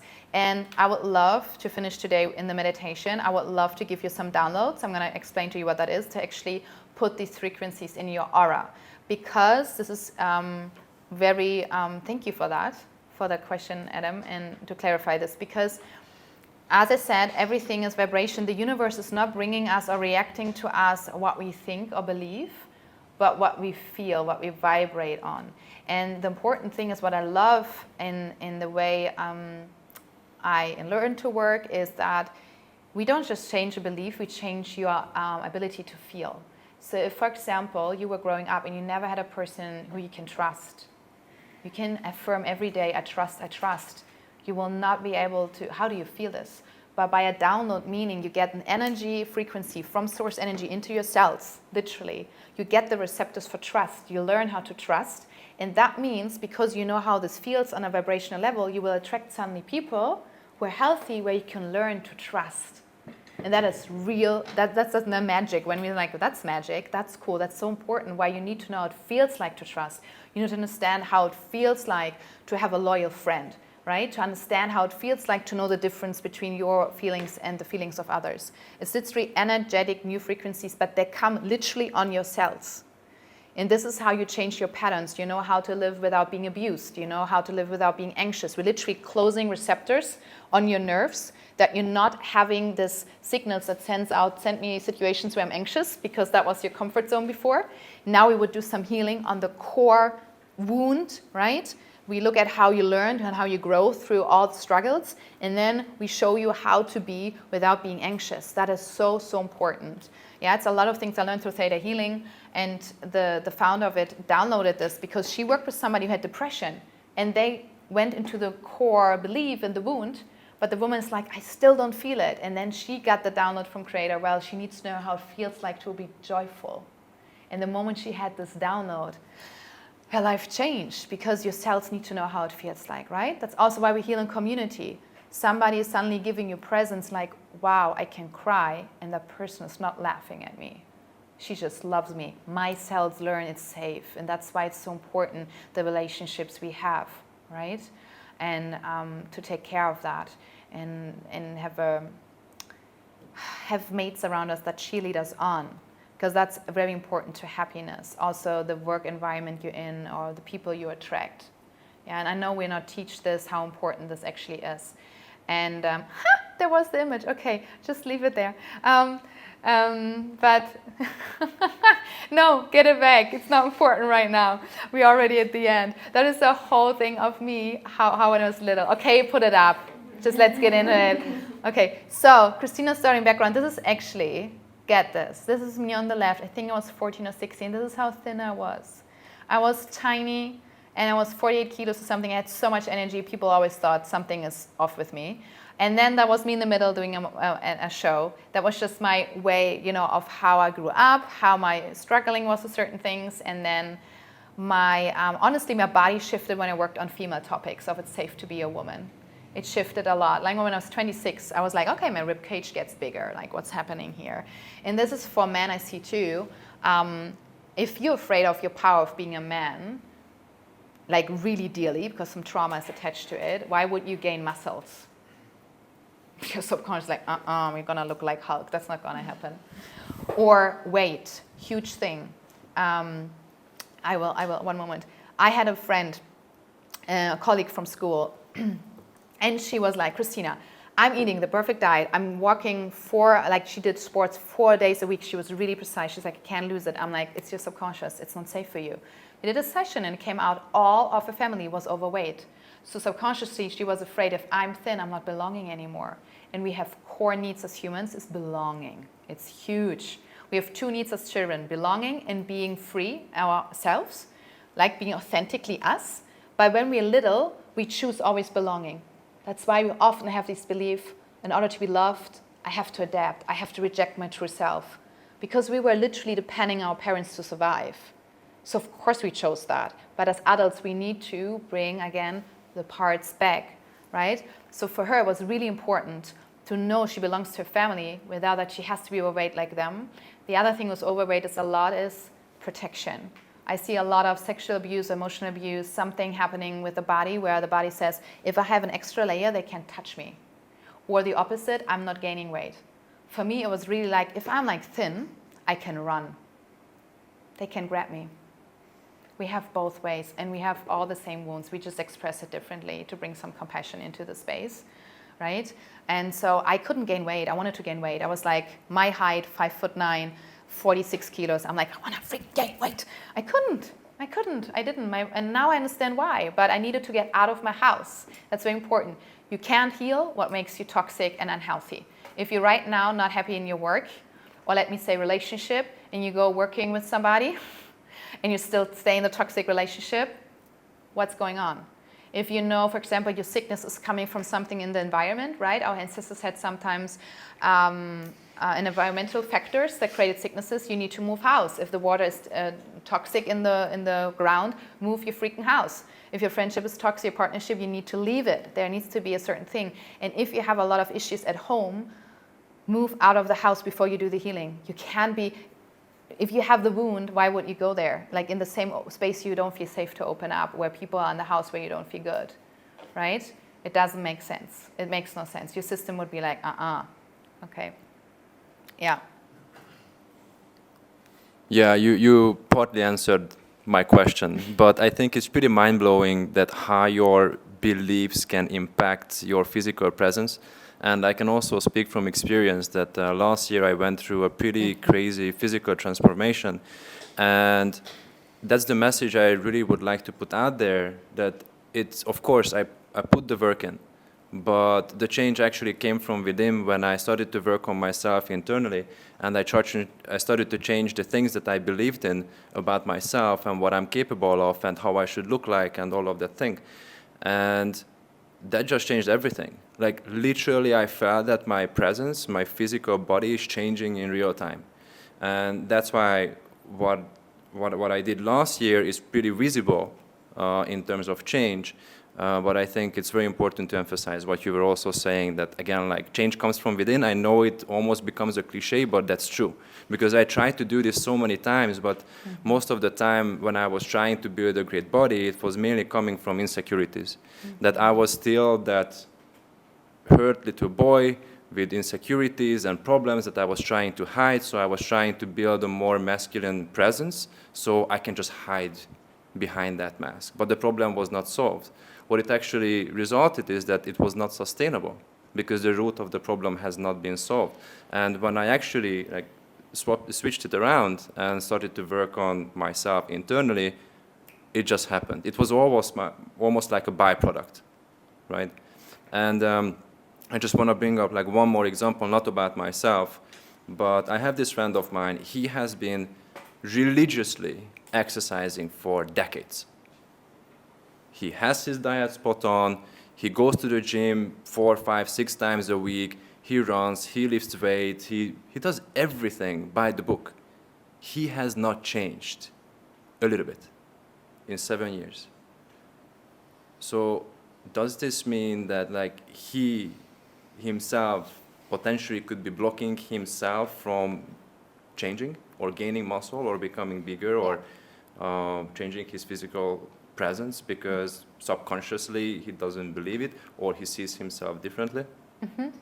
So first of all, thank you so much for sharing and for your vulnerability, and I love your transition and like your whole transformation that you shared also so openly.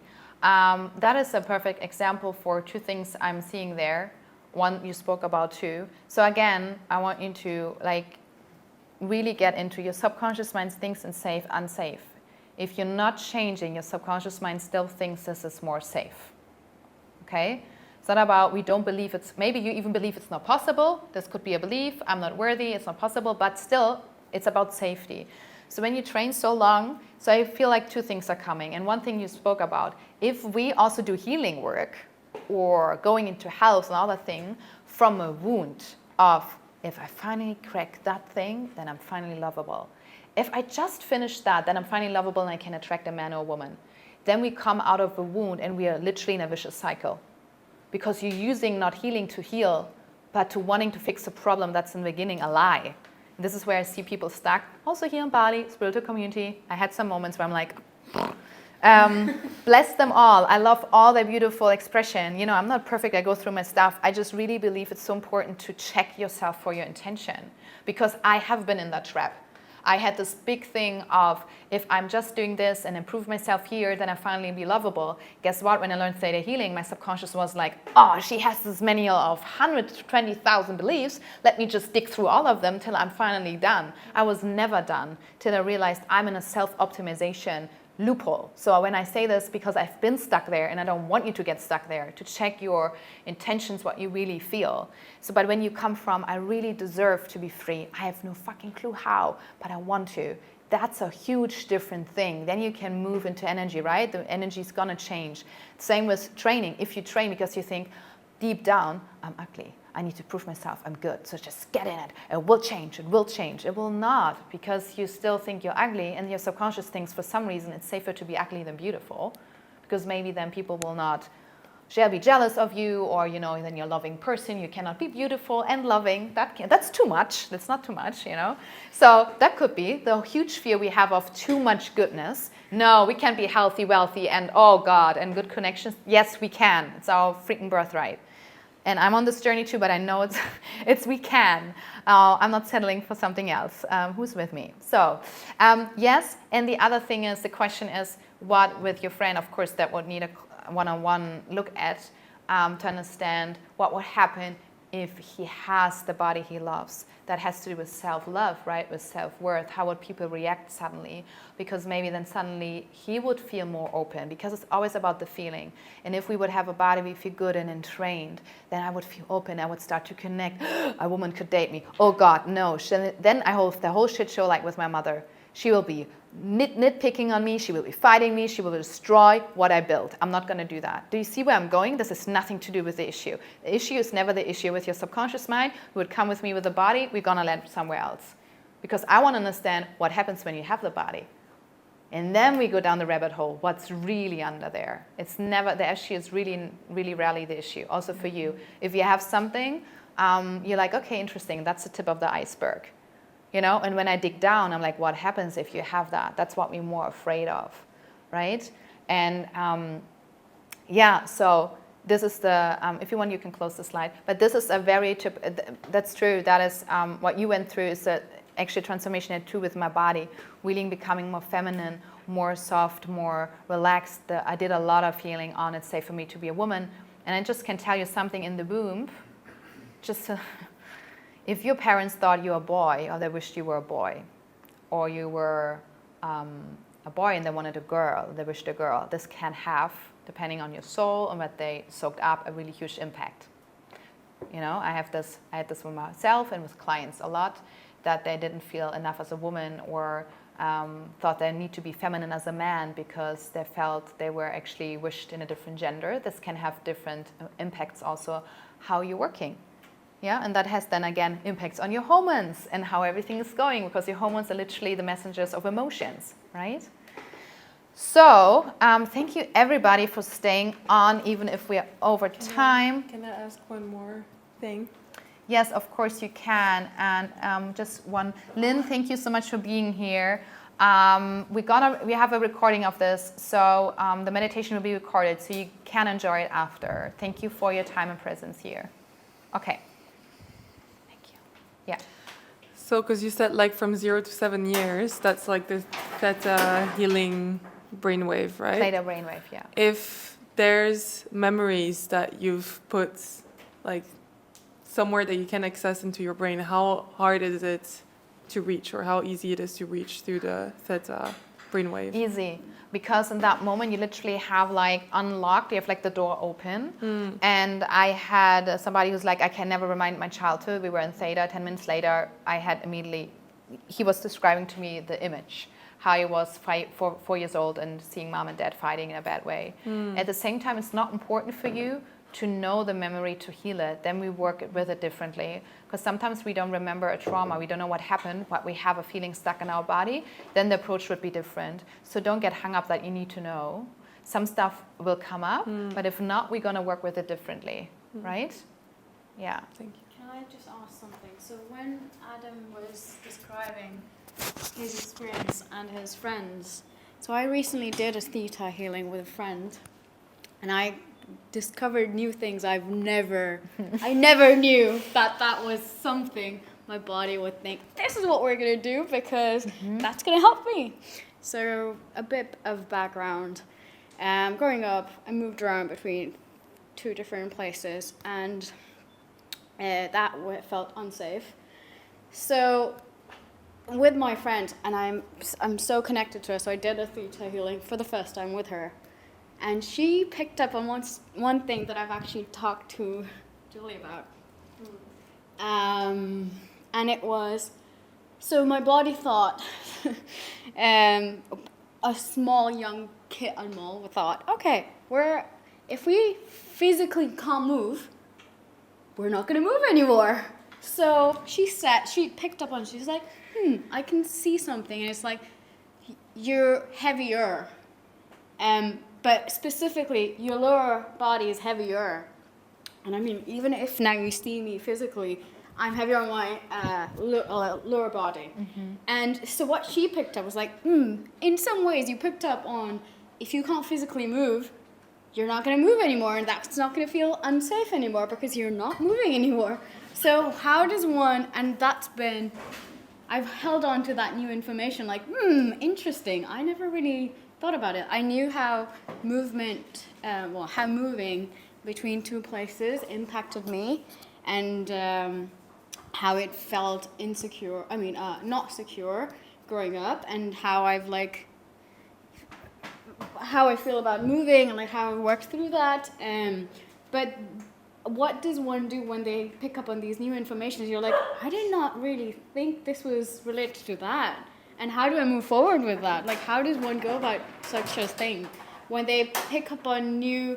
So essentially, she connected with my younger self, and she picked up on different coping mechanisms and things like that, and the whys behind it, and like the emotional insecurity behind different aspects. And I knew a lot of these things, right? As an adult, I know what my younger self would have felt, and why something happened the way it did. But how does one accept these new informations for where they want to be? Does that make sense? I feel like I'm just going in a loop. Can I? Okay. Yes, or am I right or wrong? But I think what you're trying to say is knowledge is just knowledge until you take action. So what's the next step once you're aware? Yeah, but I feel To make change. Is that what you're saying? I feel like there's more of a connection to, like, how do I connect to the new information? Yeah, I can accept speak it. on that. Yeah, Okay. to like go work on whatever I was working on anyway. Okay. Yeah. Thank you for the question. Sorry, it's I know important. it was like all over the Yeah, place. but I feel like I can give things to that. I just want to, for everybody also on Zoom, because I know we're over time, I would answer this, and we can go one-on-one about this a bit deeper after, because I want everybody to enjoy the meditation. But I want to, and of course the question, if you have one. What was the question? Okay. But I want to go on to that. So depending, everybody is doing these, is working differently. What I feel is something is not tight in you. Something is loose. Something is not integrated. So that's what I'm feeling when you tell me. Because the important thing is, I can go and scan you and tell you things, but the idea is that I help you as a guide to just bring the subconscious into the awareness of you, that you have your own aha moment. So just telling you things will not bring the healing. Yeah. So I just had it in a teacher training, right? And it was very obvious what was going on with the man. He was really afraid of being in his power because he thought he was going to abuse it like his father, who had a very violent childhood. But just telling him, if I use my power, I abuse it, he couldn't relate to it. So the digging process, meaning I communicate with the subconscious, I helped him bringing it from the subconscious into the heart space, because you need to feel the impact. You need to understand this. What I feel like it's right now, you have some awareness, but you can't tie it emotionally. You can tie it how it makes sense to you. So it's like floating around. And I would, like, we can go in after this, English. So what I feel is sitting down, the questions came up while you were talking. There's something not resolved about this movement trauma, what I'm feeling and sensing. Please let me know that resonates. But really going into what it really made you feel, what you really started to believe about the world. And there's something that needs to be uncovered. Because even saying I'm heavier, that is still a coping mechanism. And healing means we stop coping and we start living. Yes. So that's what I mean with there is some loose ties and integration. So does that make sense? Does that help you? And it resonates, and Okay. I feel like the past year at least, I've like really, like even with my parents, like worked on this specific element, and like I think earlier you were saying something along the lines of you have to feel it to heal it, right? And I think you have to bring it into the space for it to be resolved emotionally as well. And I've been doing the work, but like it's like new things pop up. You're like, you're like, oh, yeah. It's just, And also to say that for everybody, there are different layers. So you can be on a topic and you feel like in one part it's healed, but then maybe your teenager self comes up or other part of your inner child, and suddenly you still have this belief, right? You can literally muscle test. It's a very easy test. We don't have time for this today, but it's very easy to muscle test your own beliefs. And I do this with my clients. So you can literally see that for yourself. The belief is in, the belief is out. Okay, so that's really important. And if it's still present, it's not completely felt through. And it's okay, some things take time. Nervous system needs time and a safe space to heal. So that's what for me is very important. You don't have a one fixed thing. If you want healing, you're really genuine about it. You invest in a business coaching, right? Because you know you don't go in one session, you have your own startup set up. It's the same with healing your body, mind, and spirit. And I saw a reel from somebody who said your soul can't be broken. I'm disagreeing with that. I believe there's a part in our soul that is ever connected to source energy, that is completely unharmed, whatever. It's always complete. Our soul can't be destroyed. I believe that. But I believe that there's a layer of our soul that's still learning and that can be broken. There are people who say, I just feel broken, right? Maybe you know that feeling too. So we can heal also our soul. So this is how deep things go, and that's what we need to go on this journey. And by the way, guys, you also on Zoom, you have time to ask questions, personal one. I would do it after the meditation. I would gift you a bit more of my time because I really would love for you to hear what landed for you after the meditation, and then I would answer all your questions. I'm still looking here because I'm used to doing my calls here, but you're here. Okay, so I would love to give you a bit of more time. If you have personal questions, let me see if I can tune in. And would it be okay if we do first the meditation and then you ask a question, or is this like perfect into the topic right now? Yeah, I think it fits. Okay, then The quick question is, yes. Are we ever there? What do you mean with there? Like, is there a point where you say, no, I'm healed? So I feel like we are whole we are whole anyways on a deeper level. We're always whole, right? Mm-hmm. So, and I believe that we are on a journey. Okay, that's my belief. I believe there's gonna be a point where we have the fundamental right. Like the fundamentals are set. We really healed the deep, deep things where we broke off, like deep trauma that we had, where we really lost big parts of us, and we are back, so we feel safe, we feel confident in who we are, and we go out, right? Our nervous system is regulated. I believe we will come to the point. Will there come other topics? Of course. Then suddenly you have more money, or your relationship has a new level. You're gonna have maybe a baby, not a baby, whoever. You know, there will always be something. As long as we're in this physical form, there are beliefs. And we don't do healing work to live as a hobby. We do healing work and digging on our subconscious and healing it that we can live, that we are healthy, that we feel good with ourselves. But I believe, yes, we can come to a point. Otherwise, I would not do this work. I'm like, you know, some stuff is for me also very present. And some other things I'm now, oh, thank you. I freaking, you know, I got it. That's okay, we done this. Good job.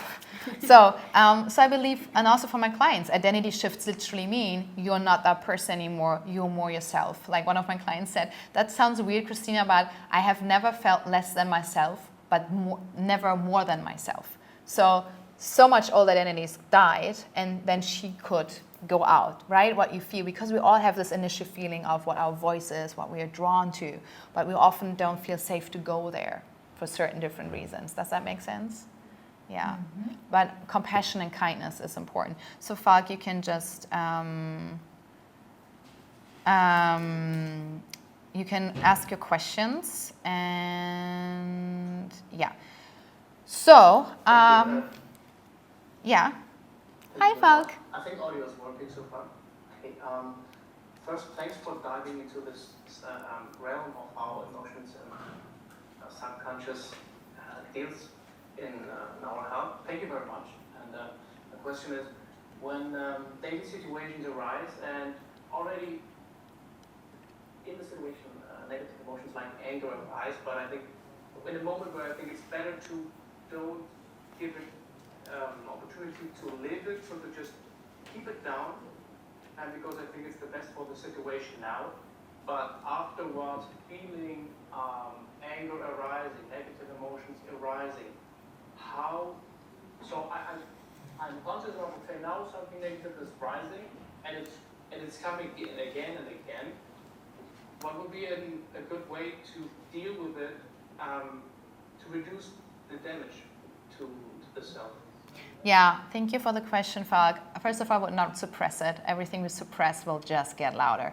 Of course, if you feel like this is not a place, for example, you would be at work, right, and you get really triggered, or this is just an event where you can't go into the emotion, I would take notice of it. I can recommend you all to write down things. The moment you write something down, your subconscious is like, okay, he takes care of it. So if you have a moment like, okay, I got really triggered about this, you just make a little note in your phone and then sit later in the evening with it and journal about it. Journaling about like what did me trigger, how did I feel when that person did this, what is really going on. Understanding anger, when anger comes up, the information is somebody crossed my boundaries. I or somebody else crossed my boundaries, that's anger. Then we would get angry. Does that make sense? So I would not be like suppressing it, but being like, okay, I notice, I observe, I have an experience of anger. Also here, listen to my wordings. I'm not saying I'm angry, I say I have an experience of anger. Already helps you de-identify because you are not your emotions. Okay? And if you have something that comes up again and again and again, and even if you journal about it, whatever, I would seek out maybe a friend to talk about it, or then do a coaching session or healing session to have somebody in a safe space go down what's really under it, because anger is always the first layer, but under it is fear and often sadness. Does that help what I'm saying, Falk? Yeah, thanks. That definitely makes sense. And there's, I think, also often a deeper layer under it, and you just discover it like layer by layer. Yeah, that definitely makes sense. Yeah, on the journey to it, like experiencing it, trying to make it better, and looping it again and again to try. So not the emotion, but to coming a step further every time. But yeah, it makes sense. Yes, thank you. Yeah, and that's exactly what we're doing, right? Step by step. And understanding, again, what your emotions are telling you will help you a lot to not be a mysterium to yourself, right? Like when we don't understand it, it's even more dangerous to us. But when you're like, okay, I'm getting angry because I don't feel respected here right now. I don't feel seen. I don't feel acknowledged. This person's really in my space, right? And actually also really important, if you know there are certain things that happen in your life and you really want to digest them better, journal on them 15 minutes a day to just either something what is bothering right now. It's a very valuable task I'm giving you. I didn't plan on. Look how beautiful. So take 50 minutes a day and just journal about either something that's bothering you actively, or if you know you have a trauma you're working through where you were bullied or you were left or there was something really, emotional abuse stuff happening, like how you felt. Just 15 minutes talking about it, because what happens is the disassociation is going away because you're actually slowing down and your mind can start to think about what happened and you bring the connection back. And again, a study showed people who journal every day for 15 minutes, this trauma resolves 80% faster than people who don't journal. 80% faster. I was like, I'm going to do that. And man, it helps. Yes. One more. Yeah. And then... I'll definitely do that. Yes. Thank you, Falk. Okay. Okay. How do you don't get trapped into looking at the negative? Because for me, I feel like it's always like, oh, I can improve this and this and this, and then I forget to kind of celebrate my wins and look at the positive side of where I come from and everything. Because you say journal on this for 15 minutes on what's bothering you, but do you just journal on the negative, or do you also journal on the positive? This is for processing. Thank you for that question. This is for processing. So you really say, okay, I'm giving myself time to process. It's not about wallowing. It's about literally writing things down you maybe never have written down, or you just need to give yourself an ear and listen to yourself. And what you're talking about for me is, again, self-optimization trap. Oh, I need to this is not good enough, this is not good enough. So there I would say every day remind yourself of 3 things you're proud of. In this moment, not what you did in your life, but this moment. What are you proud of right now? I'm so happy how I made this oatmeal with so much love for myself. I'm so grateful and happy what kind of amazing friends I attracted, because the people are in your life because you made a shift in yourself. I'm grateful that I attracted this life wherever you are, right? With the work that I have. I'm so grateful for the abilities I have. And I'm so proud that I freaking never give up, right? I know that. And then we need to remind ourselves about that. Of course, it's always having the balance, and also understanding everything serves you. So you're not a victim of your circumstances. It's more you need awareness how stuff serves you. Okay, so I would love to do the meditation now. Are we all ready? Are we all pumped to do a beautiful theta brainwave meditation? For everybody who needs to go now, I just want to let you know, I'm going to pop in my calendar where you can book. I opened some extra slots for this group where you can book a free discovery call with me where we have 20 minutes, and I would love to get to know you. So this is for you who know you want to get serious with your healing journey and you really want to be your freaking fullest self, because you know this is time and you want to get to know me, and I want to get to know you then, because we have 20 minutes where I can just get a feeling where you add your desires, your challenges, and I can tune in how I can support you best. So feel free to schedule your call there. And just for anybody who needs to go now, here in live or online, okay? All right, so we're going to do this meditation now because, as Einstein said, I love Albert Einstein. I love him. I called my bird Einstein. So this is, yeah. He said, you are a maniac if you want to change a problem from the same realm where the problem was created. So we need to change our frequency to solve our problem, right? So we go into theta, in the theta mind now, and connecting to source energy. And it's actually interesting. They measured and they found out that by just visualizing, going above our crown chakra, above our head, and saying the word God, source, energy, you're already in theta and connected to divine consciousness. It's that simple. And we think it's complicated. So I just want to drop that little gem here. Okay, so let's all come into a beautiful position. You can have your feet on the ground or in an easy pose. Just make sure your body is relaxed. And let's take a deep breath in and out from all the information you just gathered, and maybe activations and aha moments or perspective shifts. And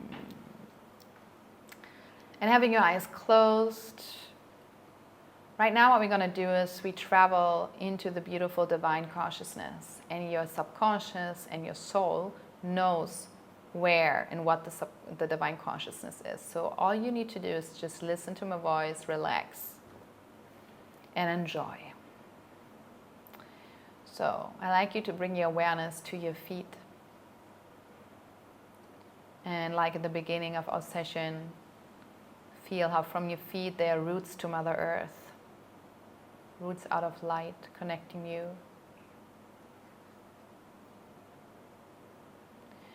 And then feel, see, visualize how from Mother Earth, beautiful, warm, unconditional love energy flows up into your feet, filling up your body, into your calves, into your knees, into your thighs, into your hips, into your belly.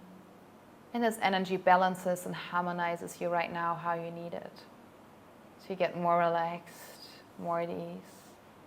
and flows up your lungs, your shoulders, your arms, your hands, your lower back, middle and upper back,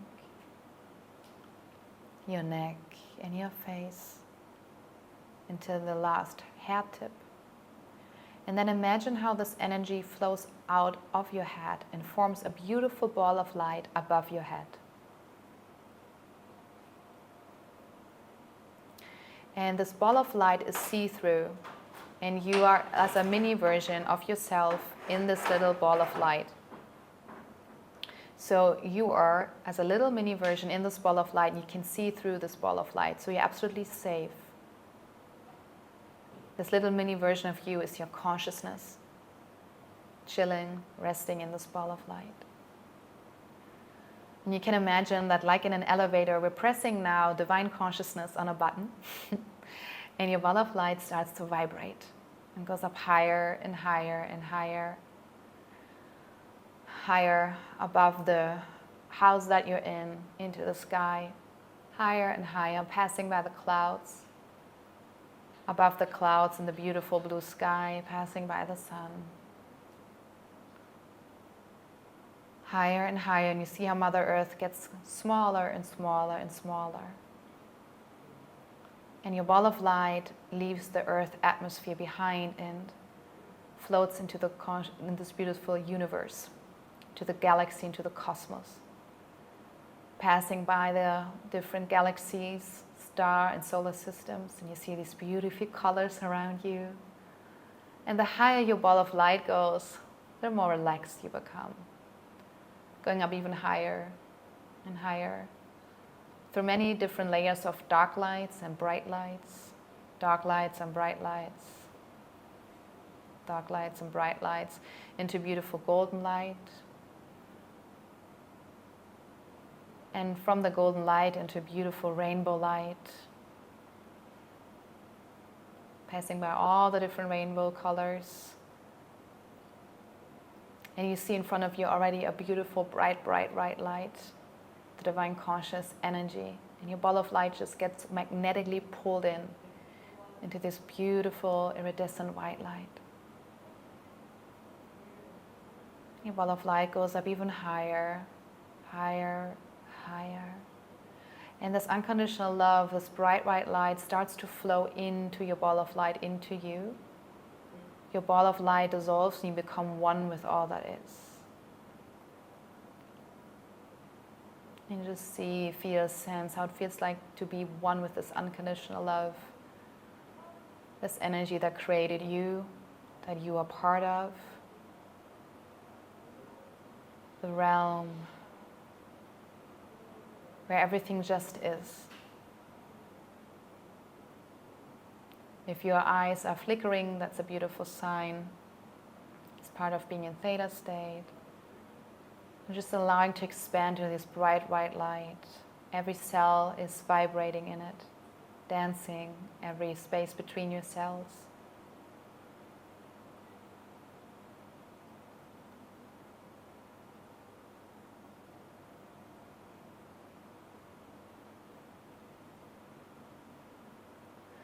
Okay, and while you're bathing in this beautiful unconditional love, I have some downloads for you, and if you want them, from everything we talked about, I'm just going to tune into the group and see what's present. And when you want them, I need you to say verbally yes, also for the people online. I don't need to hear you, but you need to hear yourself, so your subconscious knows the Queen, the King said yes to this new information.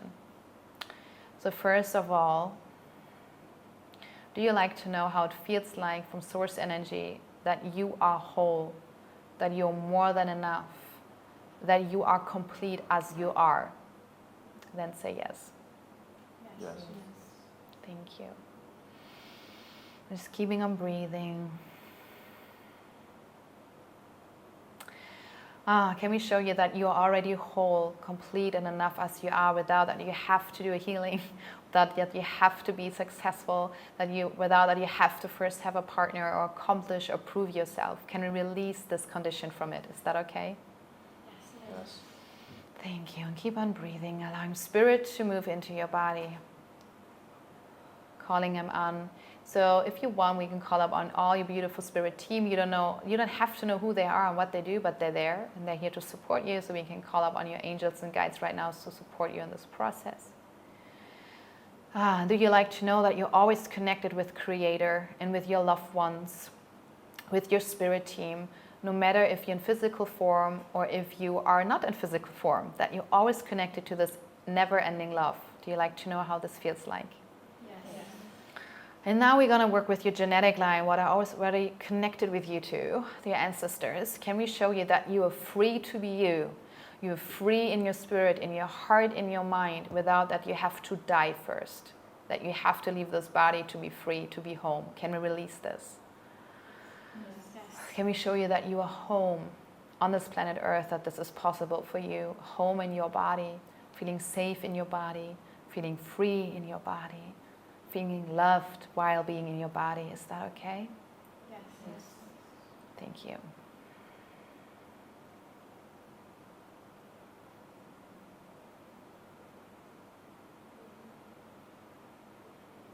Okay, can we also show you the highest perspective of health, what it really means to be healthy, and release all ideas from your ancestors, or what you picked up when you were little, that health is for the lucky ones. You can be lucky when you're healthy, or when you're getting older, your health gets worse. Can we release all these limitations and show you that every day you're rejuvenating and you're healthy, and that is possible for you?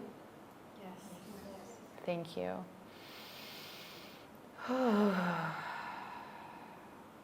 Oh, can we also show you that you're allowed to go home to God, to source energy, without that your body has to be sick or deteriorate or get, that you have to have pain in order to be allowed to go back home? Can we release that? Good.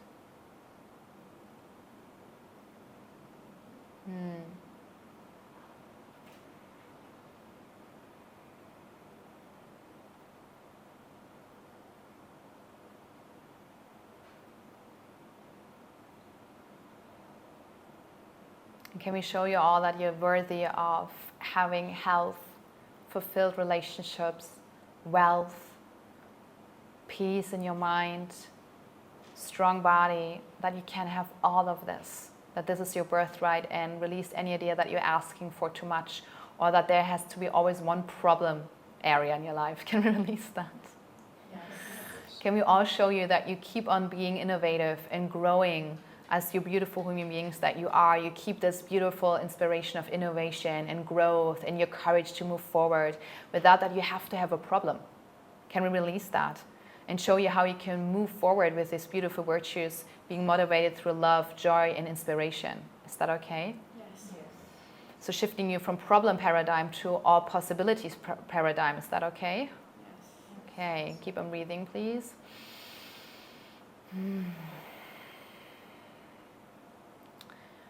Can we all show you that you are doing differently than your ancestors, that you are the one where the cycles are stopping, and that you heal your line through being your most joyful, healthy, vibrational self, and release you from the idea that you have to carry their pain to heal it? Can we release that? Yes. And that you deserve of, that you're allowed to grow more than your parents, more than your ancestors, that you're allowed to have more money, more health, more fulfilled relationship, that you're still belonging to your family and to your ancestors, and outgrow them. Is that okay? Yes. Oh, that's a huge one. Okay. Good. That you can still be grateful for what they have done, what they accomplished, the path they walked, but without that you have to stick to their limitations. Is that okay? Can we show you that? Yes. Good, thank you.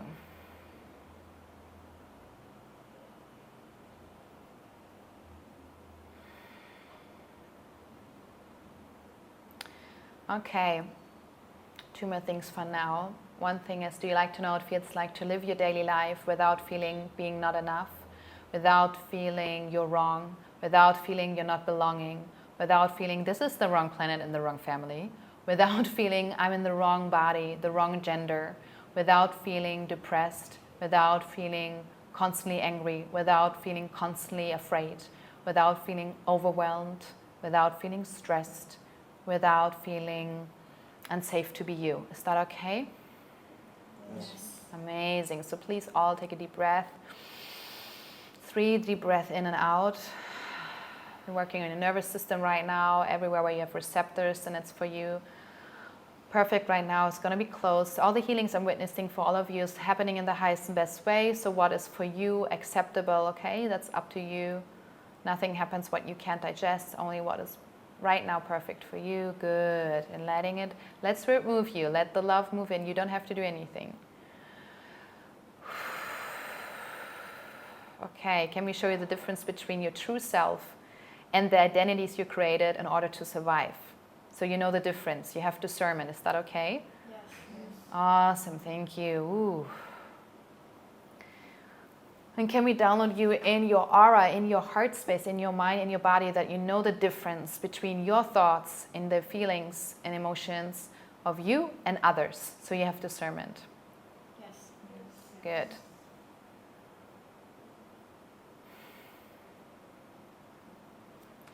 And that you know, living your daily life without being untouchable for negative thoughts of others, being untouchable for jealousy and envy, being untouchable for their energetic fields, and being able to read their feelings without being overwhelmed. Do you like that? Yes. So we give you some spiritual hygiene and emotional discernment here right now. So you can connect to them without being overwhelmed. And at the same time, you can be in a space without that whatever's going on in their universe is affecting you. Great. Okay. Beautiful. Okay.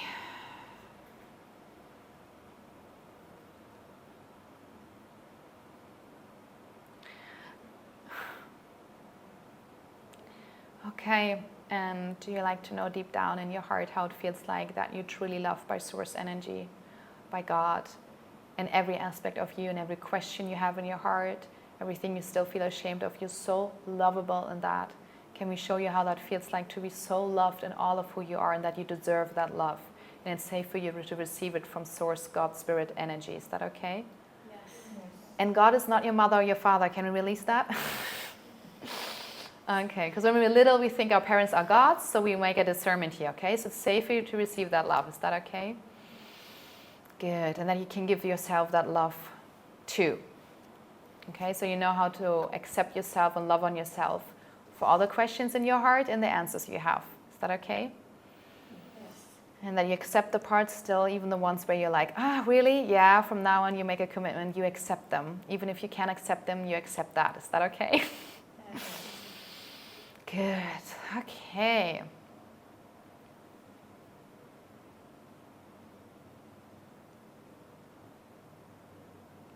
Wow.